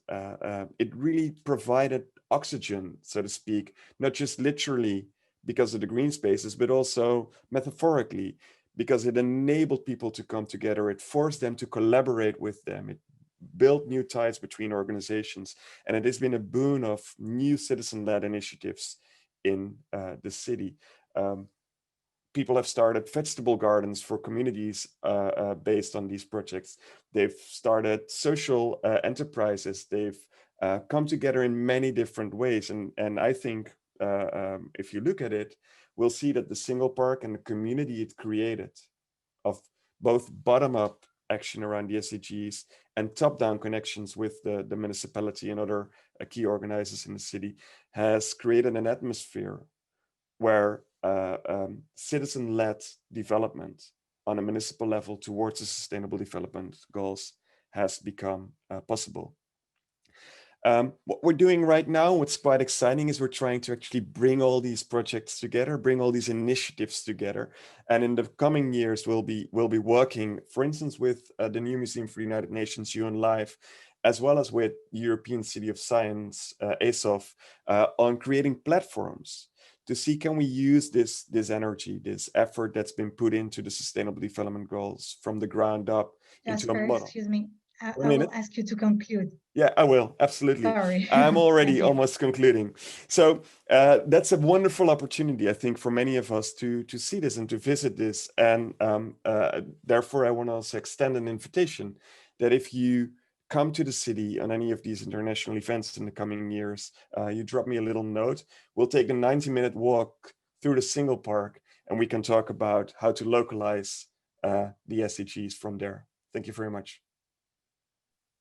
Thank you so much, Jesper, and sorry for having the hard, no worries. That's the hard okay. role here. We need to be equal also in the time of speech. Thank you so much. We have really, from UCLG, we have really appreciated the example of Leiden, how do you say, sorry, in Leiden, because it's not only a project for biodiversity and generating a wealthier city, but it is also for social cohesion. I understood it is also helping for the management of the migrants in Leiden, and also in generating more cohesion in a social point of view, which is very important for us. It is social cohesion is a driver for equality as well. So it is really important. Thank you so much. Vamos ahora a otro ejemplo que habla de biodiversidad, pero desde una perspectiva diferente. Vamos a la ciudad de Madrid con Javier Castaño. Por favor, Javier, explícanos el proyecto de Madrid y todo el proceso, que es un poco toda la riqueza que tiene específicamente el proyecto de Madrid. A ti la palabra. Gracias. Buenas tardes, buenos días a todos. En nombre del área de gobierno de internacionalización del Ayuntamiento de Madrid, quería agradecer a CGLU por esta oportunidad y por poder compartir la iniciativa de Local4action Hub Madrid. El concejal de internacionalización, Santiago Saura, estuvo ayer en estas sesiones y tuvo la oportunidad de hablar sobre diferentes iniciativas para localizar los objetivos de desarrollo sostenible, pero en esta sesión querríamos centrarnos en el proyecto del bosque metropolitano. Es un proyecto emblemático, insignia, lo que se conoce como flagship project para Madrid en su esfuerzo por desarrollar un marco de relaciones internacionales y cooperación multilateral. El proyecto cuenta con el impulso político del alcalde y la vicealcaldesa del Ayuntamiento de Madrid y creemos que es un ejemplo muy visual del esfuerzo que hace la ciudad para localizar los objetivos de desarrollo sostenible. Como podemos ver en la diapositiva, el proyecto del bosque metropolitano es un proyecto de ciudad. Consiste en consolidar en la ciudad un cinturón forestal de 32.000 hectáreas a lo largo de 75 kilómetros. Mediante la creación de nuevas infraestructuras verdes. Es importante destacar aquí que del orden del 81% de este bosque ya existe, pero ¿qué es lo que falta? Falta mejorar la conectividad y cubrir la carencia de zonas verdes en algunas zonas, como puede ser el sur y el este del municipio de Madrid. Por tanto, el proyecto del bosque metropolitano tiene un gran valor a la hora de interconectar las áreas existentes y es una herramienta de vertebración y de reequilibrio territorial, con el objetivo también de lograr una máxima conectividad ecológica y espacial. El reequilibrio territorial, como decimos, es un objetivo fundamental y también otro aspecto fundamental en este proyecto es el enfoque metropolitano que tiene, porque no solo se trata de conectar áreas verdes, zonas verdes dentro del municipio de Madrid, sino que se trata también de conectarlo con las zonas verdes de su alrededor, de otros municipios de lo que es la extensa corona metropolitana de Madrid, de la ciudad de Madrid. Si pasamos en esta diapositiva, lo que vemos es vemos las cinco zonas de actuación donde se está trabajando. ¿Cómo se consigue desarrollar nuevas infraestructuras verdes en el municipio de Madrid? Pues a través de diferentes mecanismos. Uno de ellos son acuerdos con agentes privados, urbanizadores, como pueden ser juntas de compensación y titulares del suelo, o empresas que están interesadas en colaborar en el proyecto. Luego otra forma para Madrid de incrementar esa infraestructura verde es directamente actuando sobre parcelas de titularidad municipal. Y una tercera forma es convocando un concurso internacional de ideas. Este concurso internacional de ideas se desarrolla en estas 5 zonas que se puede ver en la diapositiva, y de lo que se trata es de que los equipos de trabajo multidisciplinares propongan diferentes proyectos innovadores. Entre esos proyectos innovadores, luego va a haber un panel van a ser valoradas por un jurado de expertos a lo largo de este mes de diciembre del 2020, en el que se valorarán diferentes criterios. Entre ellos puede ser la calidad de los proyectos, la viabilidad técnica de ellos, la viabilidad económica. Pasamos a la siguiente diapositiva. Bueno, pues aquí resumimos un poco de forma visual uno de los elementos también que buscamos. Se buscan proyectos innovadores, porque uno de los principales problemas que tenemos son las infraestructuras viarias, las carreteras que rodean Madrid, que hacen que haya zonas aisladas dentro del municipio de Madrid. Entonces, se buscan que en esos proyectos se propongan ecoductos que permitan esa conectividad ecológica y acercar unas zonas con otras en el ámbito del municipio de Madrid. Bueno, otro de los aspectos fundamentales, este proyecto no solo se trata de plantar árboles, hay una multifuncionalidad en el proyecto y es otro de los elementos que se valoran en este concurso internacional de ideas, y es que una de las cosas que se quiere es promocionar el ocio, las actividades deportivas en el medio natural. Bueno, pues para ello también se tienen que proponer equipamientos en estas nuevas infraestructuras verdes. Y otro de los aspectos fundamentales del proyecto del bosque metropolitano es que, que se proyecten zonas verdes con bajos costes de mantenimiento y que se valore la presencia de especies adaptadas al cambio climático. Esto creemos que es un elemento fundamental de cara a la viabilidad económica del proyecto. Y ya en esta diapositiva queremos visualizar un poco lo importante que ha sido el proceso de co-creación del proyecto del bosque metropolitano. Porque uno de los factores claves del proyecto ha sido generar espacios de diálogo y participación. A través de procesos de consulta de la población, las asociaciones de vecinos, técnicos municipales, arquitectos, paisajistas, ingenieros, al final están formando parte del proceso y desarrollando el proyecto del bosque metropolitano. Por tanto, perdona, sí. Te voy a pedir que concluyas, por favor, lo siento. Sí, ya terminó. Gracias. Y este es el valor del proyecto, ¿no? La co-creación, el proyecto de conjunto, cómo se ha podido desarrollar todo el proyecto del bosque metropolitano. Y bueno, pues creo que en estos 5 minutos más o menos he logrado un poco resumir en qué consiste el proyecto. Gracias. Muchísimas gracias. Nosotros de verdad desde CGLU lo que nos gustó más es todo el proceso de co-creación alrededor de este proyecto, ¿no? De generar biodiversidad en la ciudad y hacerla más amigable y más friendly a través de todo el proyecto de co-creación y de hacer de ellos a través de esto espacios de diálogo. Sin tardar más, ya vamos justitos de tiempo, I would like to have Remy Stepping, Chief of the Policy, Legislation and Governance. Remy, are you there? Yes. Okay, great, Remy. As you can see, in this session, we can talk about the planet, we can talk about a pact for the future, but it cannot happen without having strategic planning. And this is key in thinking the cities and how to make them resilient as well for the future. Please give us your opinion in a few minutes, please. The floor is yours. Okay. Thank you. Thank you. Very interesting discussions from yesterday to today. Hope there will be many things to take home, to take back to our work, to start making the changes that we all dream of.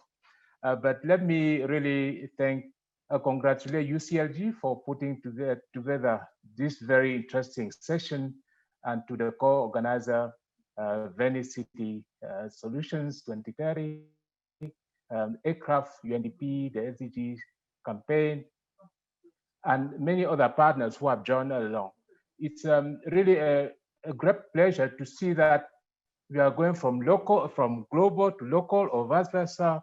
And this is very important as they have been put in a hub so that we have a home where we can all connect. So this is very much a welcome initiative, and UN Habitat is very proud to support such initiatives. But what we have heard all along is that the creation of hubs or trying to localize SDGs is very important, and more so in this decade of action, as was mentioned just a few minutes ago.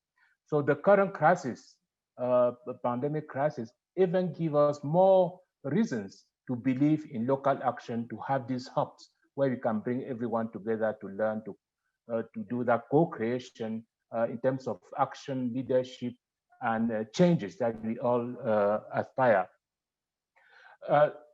But at UN Habitat, we see that the hub has also the potential for not changing local action, but to connect with the global one. So that one is very interesting to us, and to improve policies, research, and changes and practices on the ground. So that's one is very critical. And we also heard the importance of reporting. So by showing this example, many local actors will get inspired by what is happening. And by doing so, strategies could be strengthened, policy will be improved, all that based on evidence and changes that people can observe and really feel the reality of SDGs. So from our side, we feel very proud to be associated as usual to our sister UCLG, and to support all cities, all local authorities to go along. And we are all here to support and ensuring that we can really make a difference as a whole, as a community, in that the cooperation of all actors in that area. I know that we are pressed with time. Perhaps I will stop here and say it's very good, and we are happy to support and continue engaging with UCLG and other partners. Over to you, Freddy. Thank you so much, Remy. Thank you. We have no doubt that the partnership with UN Habitat is critical in this sense. And Emilia was saying it the other day. No one of us will be able to do it alone. We need to get together and synchronize our actions. Without further delay, I will pass the floor to my colleague Pablo Fernandez, Marmisol, to moderate the third part of this panel. Pablo? Thank you, Firdaus. And sorry if we have some sound, we will try to fix it. Otherwise, I will move because they are looking for a treasure outside our office. Building on this, and I want to remind that 1 year ago, 2 weeks before our Congress in Durban, we were physically in Venice. And it's been a long way to come to this third edition of Venice. And I'm really happy to connect these 3 pacts that our leadership has decided during our last World Council. And also the one that it's a pact for government. Because as Emilia was referring, public service delivery is in the core of what we do, and it is the governments, the ones who provide this public service, these public services. Our leadership made it really clear 2 weeks ago that municipalism is the way of is the mechanism of another way of going about politics, and it is through governments that we can do this. So allow me to introduce our first speaker. She's one of our champions, Diputada Pilar Díaz Romero. She's the mayor of Esplugas de Llobregat, and she's going to introduce a topic that relates with a cross-cutting issue, but that has a really special space in governments, which is promoting women's political participation. This leadership that comes from a local transforming initiative, but that it can land in the international processes such as the Generation Equality Forum of the United Nations and the CSW. Diputada, tiene usted la palabra para presentarnos esto. Thank you very much, it's a pleasure. La verdad es que estoy encantadísima de poder compartir, primero de todo decir buenas tardes, ¿no? Buenas tardes a las personas que nos acompañan, a los representantes y las representantes de los gobiernos locales y regionales, instituciones socias, y dar las gracias a CGLU por esta oportunidad, la oportunidad que nos brindan siempre de participar, y en concreto ahora en el Venice City Solutions. Como no hay tiempo, dejadme solamente 10 segundos para decir que, bueno, desde la pandemia hemos viajado muy poco, no nos hemos podido encontrar, todo lo hacemos vía la pantalla, las tecnologías, pero creo que virtualmente he viajado mucho más de lo que seguramente hubiese hecho, porque tenemos la oportunidad de vernos con personas que están en la otra punta del planeta, y esto es una auténtica maravilla. O sea, que con ganas de abrazos, de besos, pero no virtuales, de los reales, pero os aseguro que estoy aprendiendo un montón, y bueno, pues esto no tiene precio. Dicho eso, como decía, celebro que lo podamos hacer aunque sea en formato virtual, y nosotros muy humildemente lo que queremos es aportar el proyecto, el trabajo en el que estamos en este momento súper involucrados, y con muchísima ilusión. Además, sabéis que desde la Diputación de Barcelona venimos colaborando desde hace tiempo para intentar facilitar la transición hacia un mundo más sostenible, más resiliente, más justo, más igualitario y más inclusivo. Y esto que parecen pues unos atributos y unos valores maravillosos, fácil no debe ser, porque si no, no tendríamos la Agenda 2030 encima de la mesa, y aún en pleno siglo XXI estaríamos hablando de la necesidad de erradicar el hambre, no otra cosa, no, el hambre, una cosa tan sencilla como el hambre en el mundo, ¿no? Pues bien, en este marco esta tarde nos han pedido que presentemos nuestra propuesta de Local4action Hub, la iniciativa EqualMed, que impulsamos junto con nuestras compañeras del Instituto Marroquí para el Desarrollo Local, con IMADEL, que además creo que es uno de los valores importantes, no ir solo, sino ir acompañado, y que además estoy segura que nos permitirá reforzar y ampliar alianzas con muchos de los actores que participáis en la Venice City Solutions.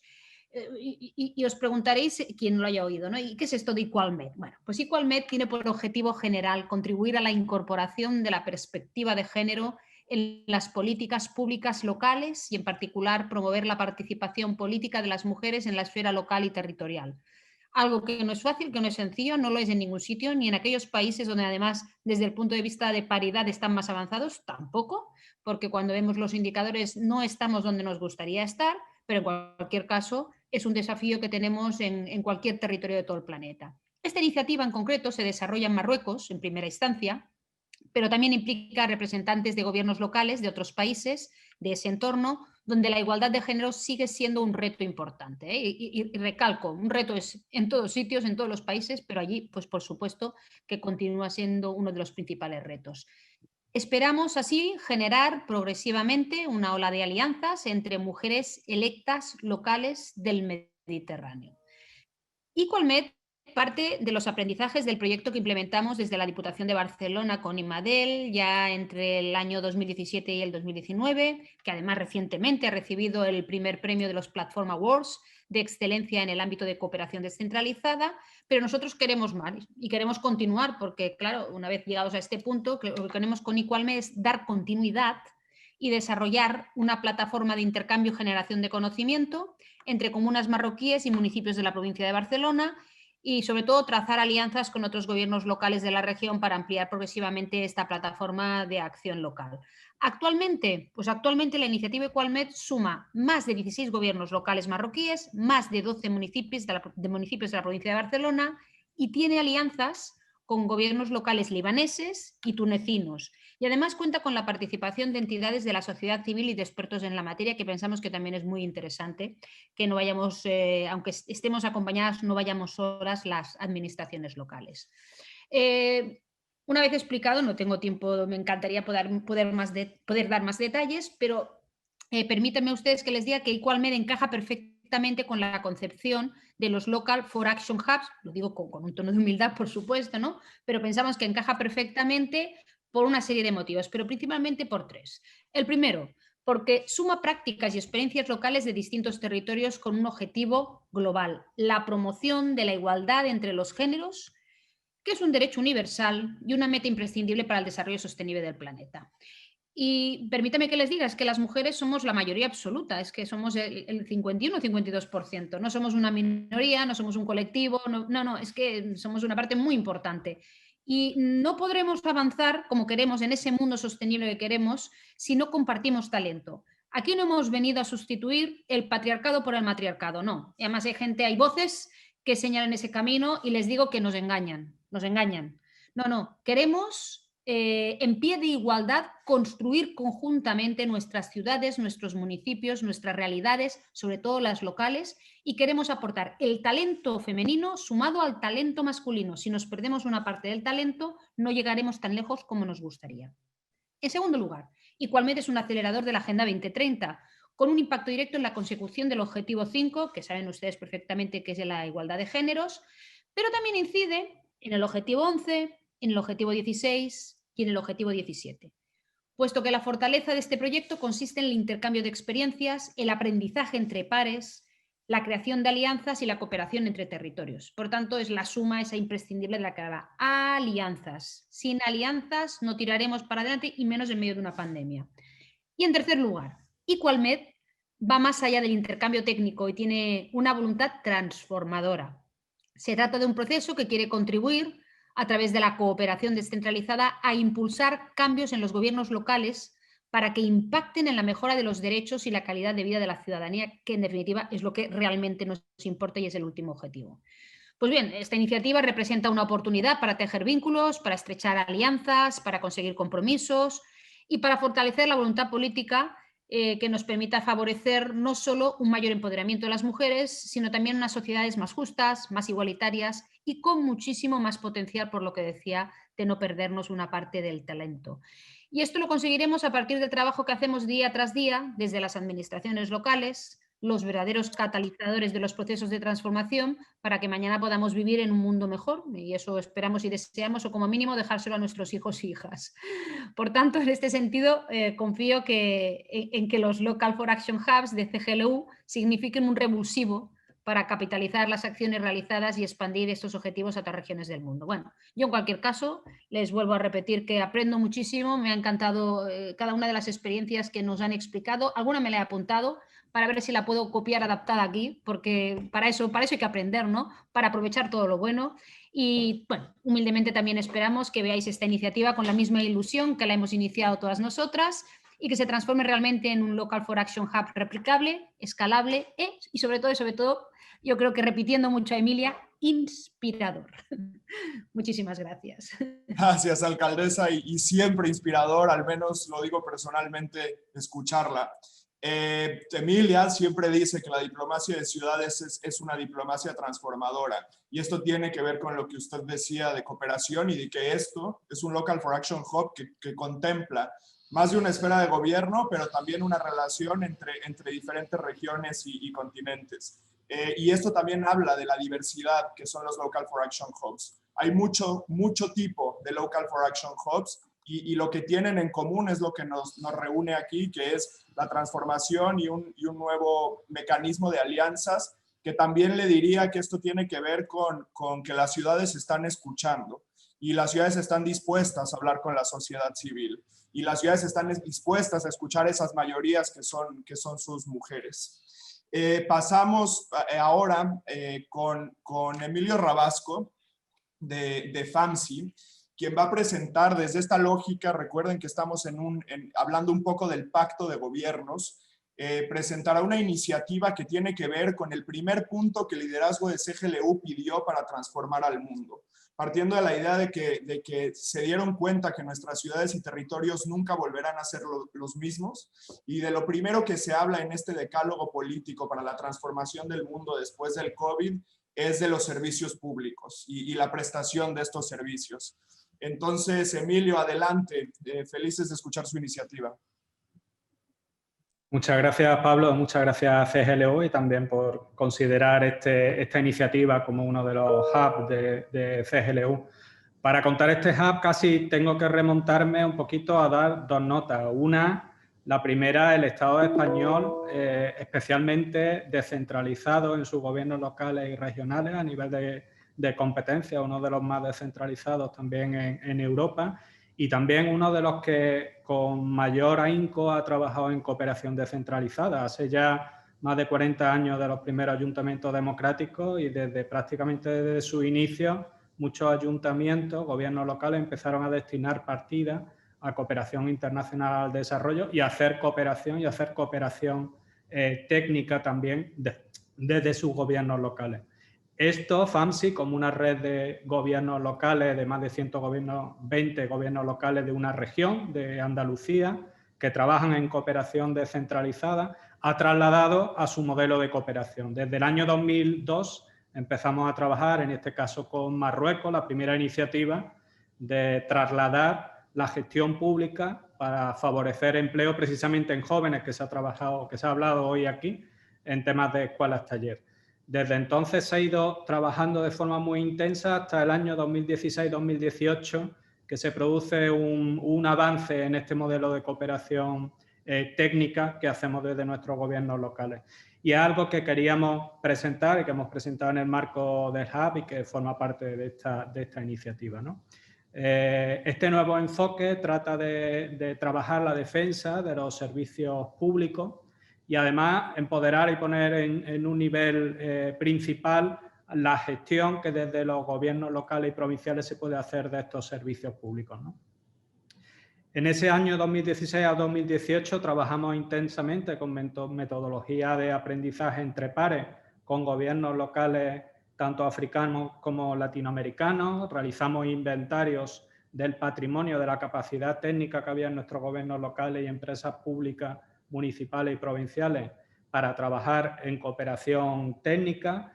Generamos un proceso de alianza con CGLU, con el Programa de Naciones Unidas para el Desarrollo, con redes latinoamericanas como Mercociudades o como ALAS, también miembros de CGLU, para trabajar este ámbito de cooperación técnica y de servicios públicos.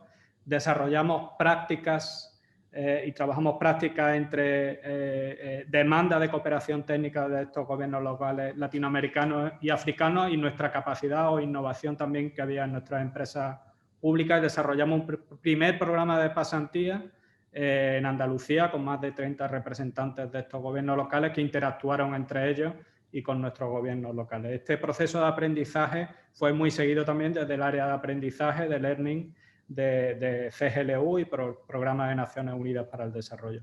A partir de aquí salió una declaración y una alianza de empresas públicas, de gobiernos en favor de la defensa de la gestión de servicios públicos y la declaración de Huelva, que forma parte de este trabajo de alianza entre más de 25 gobiernos locales y empresas públicas municipales, tanto africanas como latinoamericanas y andaluzas, ¿no?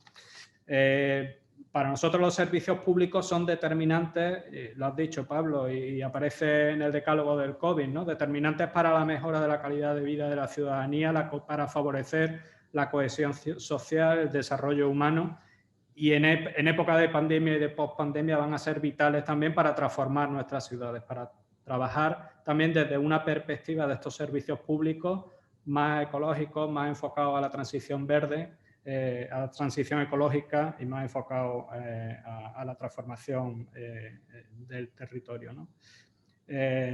La gestión, las empresas públicas municipales para nosotros son ejemplos de buena gestión. La gestión pública mira la rentabilidad social, no mira exclusivamente la rentabilidad económica. Se puede buscar el equilibrio económico, se puede buscar la calidad de los servicios, el no dejar a nadie atrás en la prestación de servicios básicos, pero sin embargo hacerlo con un formato también económicamente viable y con mayor participación ciudadana. Genera también una ciudadanía mucho más activa. Y esto impulsa también gobiernos locales más fuertes y con mejores gestión de competencias. El hub que proponemos es poner en valor todo este proceso y además acelerarlo en el marco de CGLU. Sería un espacio de encuentro, de incidencia y de acción, también de alianza y de innovación en defensa de los servicios públicos, de la gestión pública de servicios, en el marco de la transición ecológica y economía verde. Y tiene además un ámbito de cooperación técnica muy relevante. A nosotros nos ha servido ya este hub no solo para tener la mirada de los gobiernos locales, sino también para tener la mirada de la competencia del gobierno regional y que se sume también con su elemento de cooperación técnica a una plataforma única en Andalucía de cooperación técnica pública con una mirada de servicios públicos, como digo, y de defensa de los servicios públicos. No quería, Pablo, acaparar más tiempo porque sé que estamos un poco justos, pero creemos que este hub tiene un potencial para generar alianzas dentro del marco de CGLU. Ya hemos hablado de PNUD, pero está la Internacional de Servicios Públicos, otros socios tradicionales que creo que sería muy importante buscar un marco de concertación y de alianza. Y hay muchísimas experiencias de gestión de empresas públicas en los socios de CGLU y este marco internacional nos va a permitir potenciar y amplificar el espacio de intercambio y de incidencia también a favor de la gestión pública. Muchas gracias. Gracias, Emilio. Y definitivamente es la reivindicación del interés público, porque no abogamos por la importancia del servicio público por sí solo, sino porque es el que su fin último, como decías, es el bienestar y el bien común. Coincidimos totalmente y emocionadas todas desde CGLU en empezar a trabajar con estos hubs. Allow me now to introduce one of the key partners and long-standing partners of UCLG and of Venice City Solutions. It was mentioned by Emilio.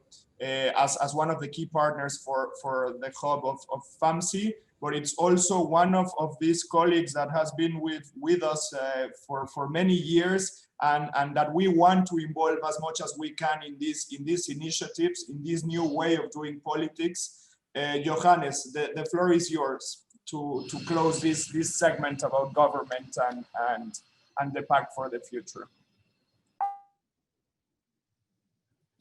We can't hear you. I don't know if it's from my side, but no, it's not working. Maybe if you can try to use a different microphone. Is it better now? Now it's working, yes. No, sorry, that was connection.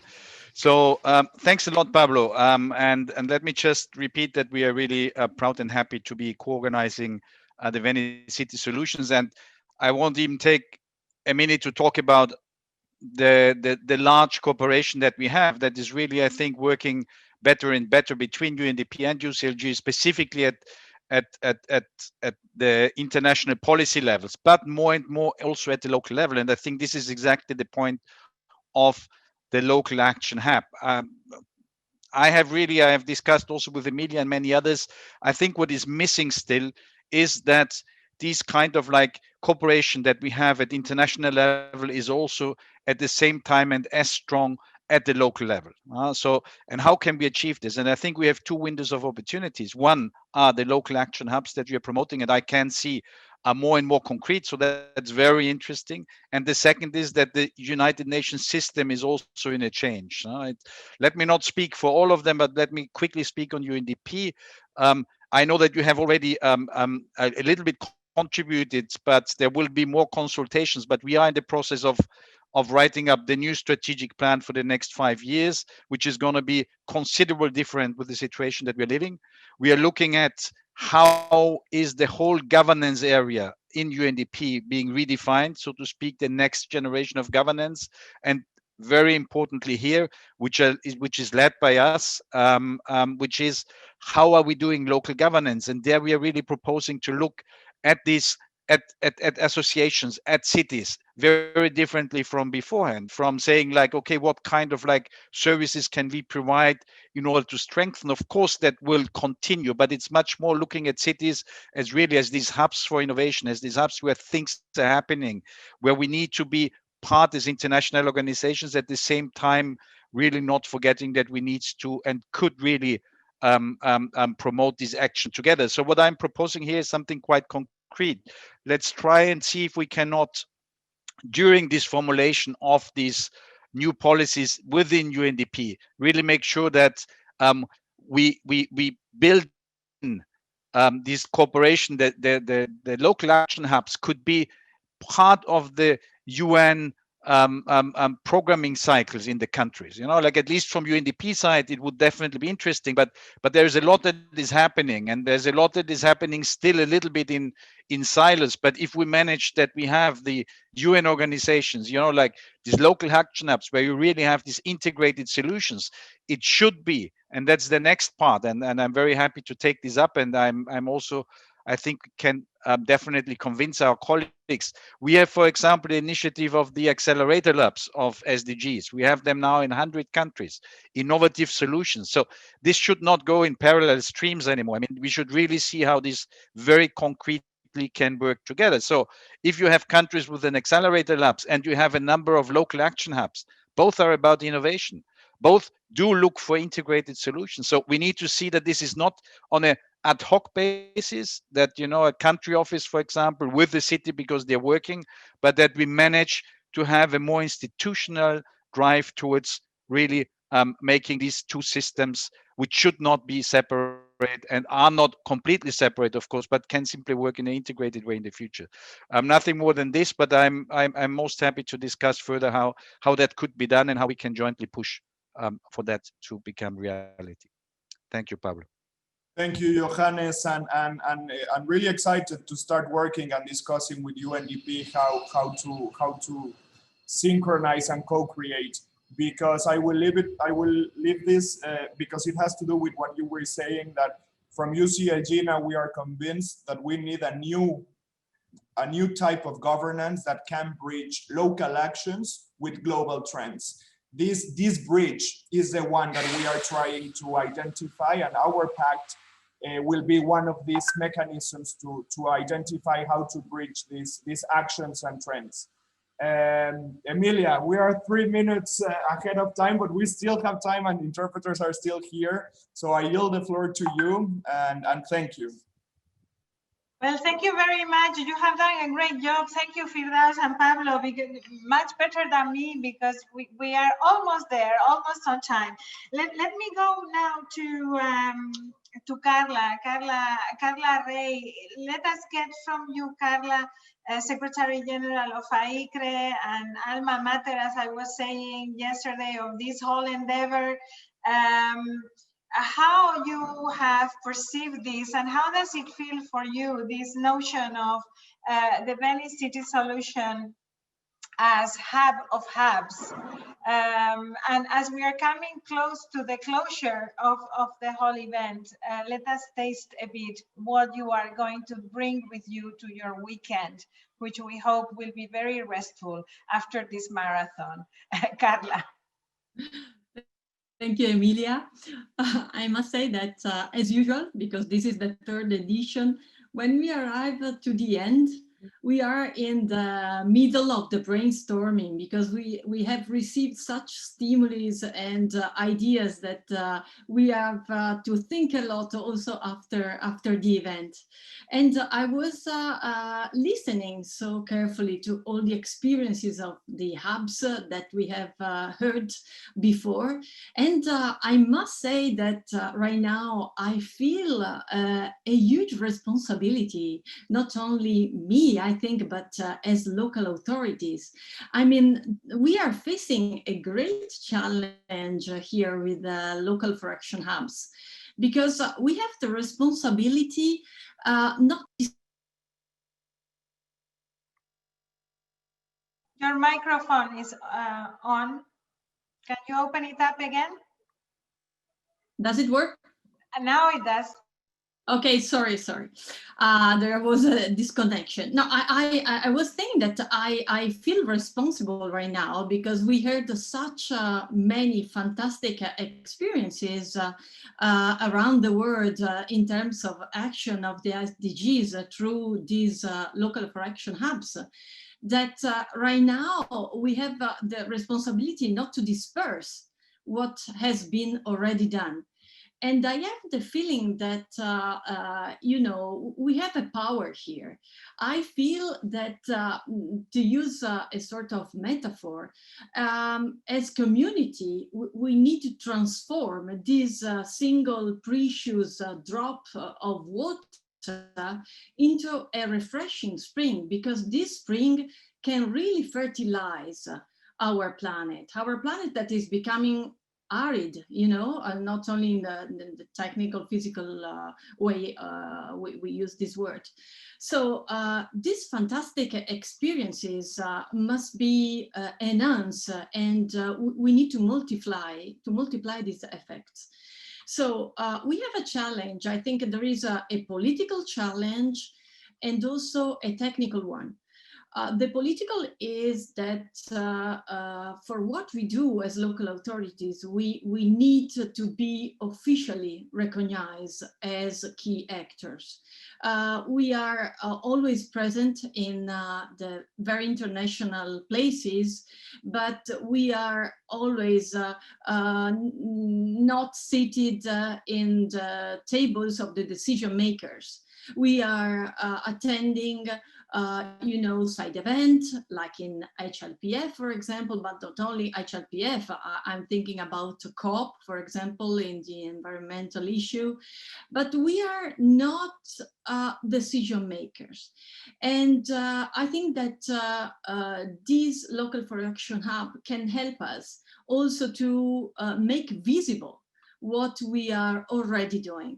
And the technical aspect that is linked to the political is that maybe we need to communicate in a more effective way. We need to communicate better what we do. And this is, again, very, very, very good to have this Local4action hub, because we can really find a way to also synchronize our communication, to protect what we have achieved, to support the fact that also the Alcaldesa was saying, to replicate what we already do. So I am feeling at the end of this session that the Local4action Hub is a really good way to achieve those results that we have in mind. Why Venice is the hub of the hubs? I don't think that is because we started before with this idea. Is not this.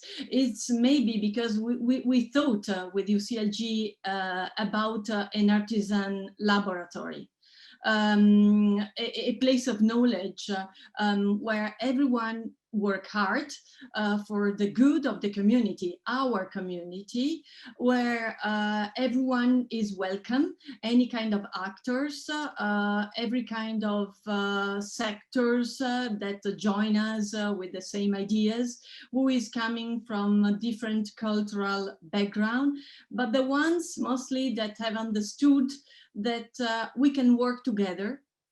We have a common place, a common language that is a 2030 agenda, a laboratory that works all year round, not just those 2 days of events, a sort of open place, devoid of conditioning, recognized by the institutions, but also independent in the expression that we produce, that are mostly the sum of the partners.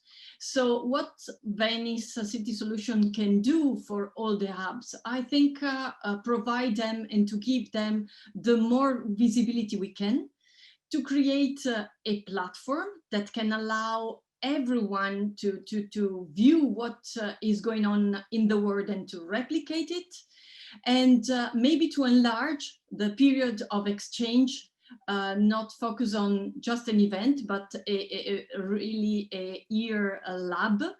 And I think that to conclude, because I was inspired by the beginning of the session with your music video, I must say that we want, as Venice City Solution, to work like in an orchestra, where the symphony requires the perfect synchrony of all the musicians, all the hubs, and all the musical instruments are equally important and have their own role.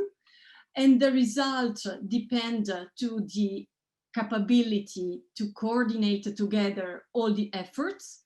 No sounds must override the others. And so just to conclude with another metaphor, I think that Venice will grow in the synchronization of the local hubs without leaving no one behind. So just to say, let's use this good vibration that we have today and trying to change the world with this new music. You know, the word is music, the Hinduism says. And so let's use this sound to make really visible and concrete what we have achieved and what we want to do as a local authorities. You know, I like a proverb that is a Burkina Faso proverb that says, if the hands work in agreements, they can move an elephant. So let's move this elephant. Thank you, Emilia. Well, thank you very much, Carla, for those wonderful remarks. I want to leave you with a video that shows what the elephant is and how we think that we can move it. Watch that, and then we will be all together for the closing remarks. Listen carefully. In the largest gathering of the municipal world in Durban eThekwini in 2019, mayors and governors from United Cities and local governments understood that they had a historical opportunity to deliver a new model anchored in the territories. The municipal movement presented itself to the next decade stronger than ever, embracing its origins, safeguarding local democracy and loyal to the values and principles of decentralization, gender equality, self-government, and accountability. 2020 started by delivering the transformative vision for our people and the planet. Then the world stopped.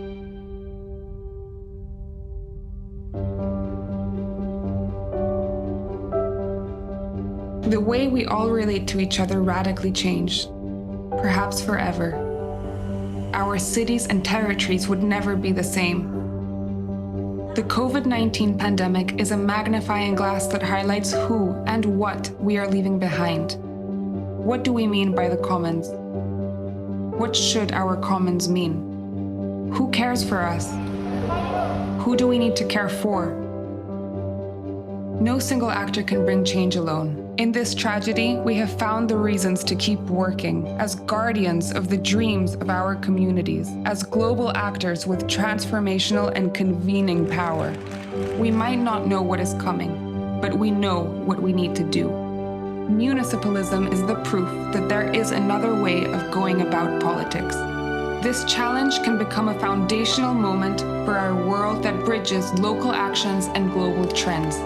A world that guarantees equal access to public basic services. A world that has developed an ecological transformation. A world driven by the next generation of human rights. A feminist world that cares and thrives with girls, women, boys, and men that are equally empowered. A world based on solidarity.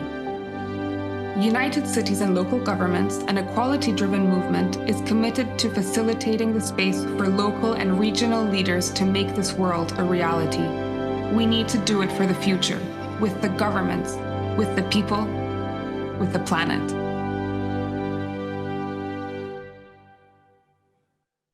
Well, quite an elephant, huh? That we need to move all together. Colleagues, this is a great privilege for me to one more year go into the closing and recommendations of this Venice City solution. As you know, our ambition as stakeholders is to make sure that our voices, our experiences are heard at the high-level political forum, because there is where we need to report and walk the talk about how far we are in the achievement of the Sustainable Development Goals. The exchanges of the 2020 edition of the Venice City Solutions 2030 have been very, very rich. As I was saying yesterday, I feel we have really built a community, and we have demonstrated that only together we will be able to change things, but also only with local ownership we will be able to trigger the type of change that we need towards sustainability, because we all know that the sacrifices we need to make are too big. If we are not convinced, we will not make them. And if we don't make sacrifices in our generation, we will be just requiring future generations to make them. That is unacceptable. And that very notion of what is acceptable and what is not has played a very important role in the discussions that we have been having throughout these 2 days. We have said inequality is no longer acceptable. We have said injustice is no longer acceptable, and lack of partnerships is also no longer acceptable. We feel we have identified the Sustainable Development Goals as a common language that are allowing us to understand each other, to connect the dots, to go beyond silos, to make sure that individual policies impact collective policies, and that the local reaches the global as well.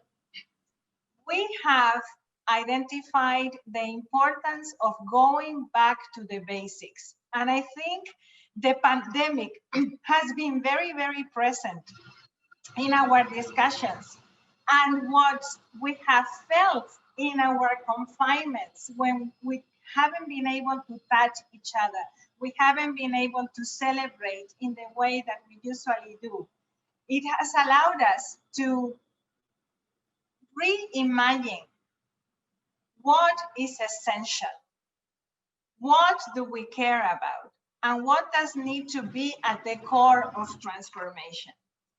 We have also come to understand, and this is really challenging for the urban realities, that not only the physical space and the physical nature of cities, of territories is of importance, but that there is a very important value, patrimony, and I would say sense of being in what is not physical in our communities.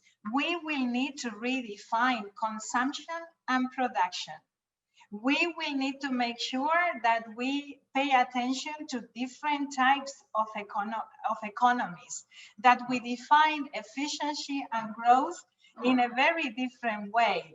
And our yellow panel on the immaterial sense of our community has been a very critical input to this line of thinking, as has been also the inputs of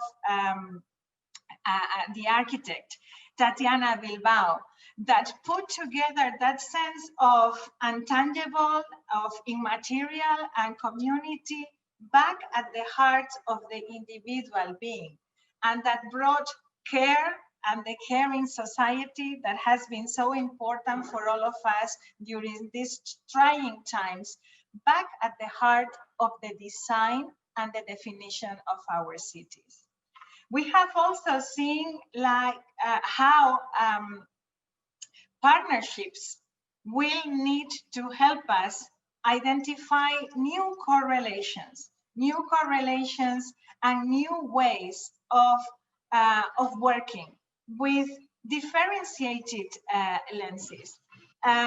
This was the topic of the Green Panel that was led by UNDP Art. We have also seen how the very nature of Venice City Solution 2030, the relationship between the different stakeholders will be critical to make sure that this common language that we identify in the SDGs actually triggers the transformation we want.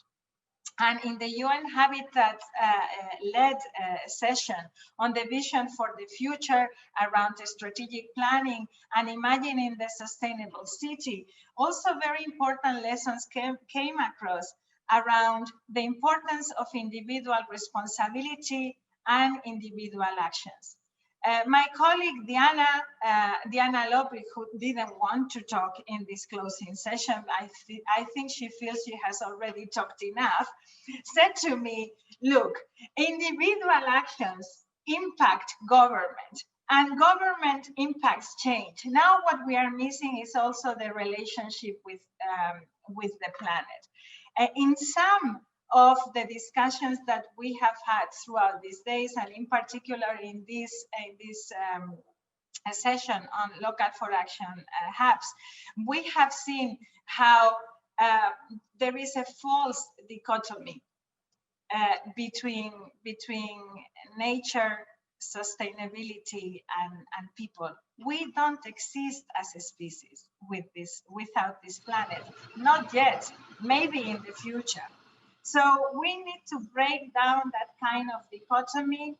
We need to make sure that our individual responsibility and actions feed into this image of well-being that we will have, that needs to nurture the future. We have also talked about how to become wiser smarter with the new technologies. And in this era of high tech, when we also think that coming back to the basics is critical, we have learned to challenge some of the thoughts that we had around efficiency and data use and the future of smart. We have come to realize that maybe the highest tech is that allows us to live the best possible way with low tech. Smarter solutions are about smarter citizens. And I think this will be a very critical topic for next year, where we will be at the aftermath of the start of the new high-tech revolution. The fourth revolution is only starting now.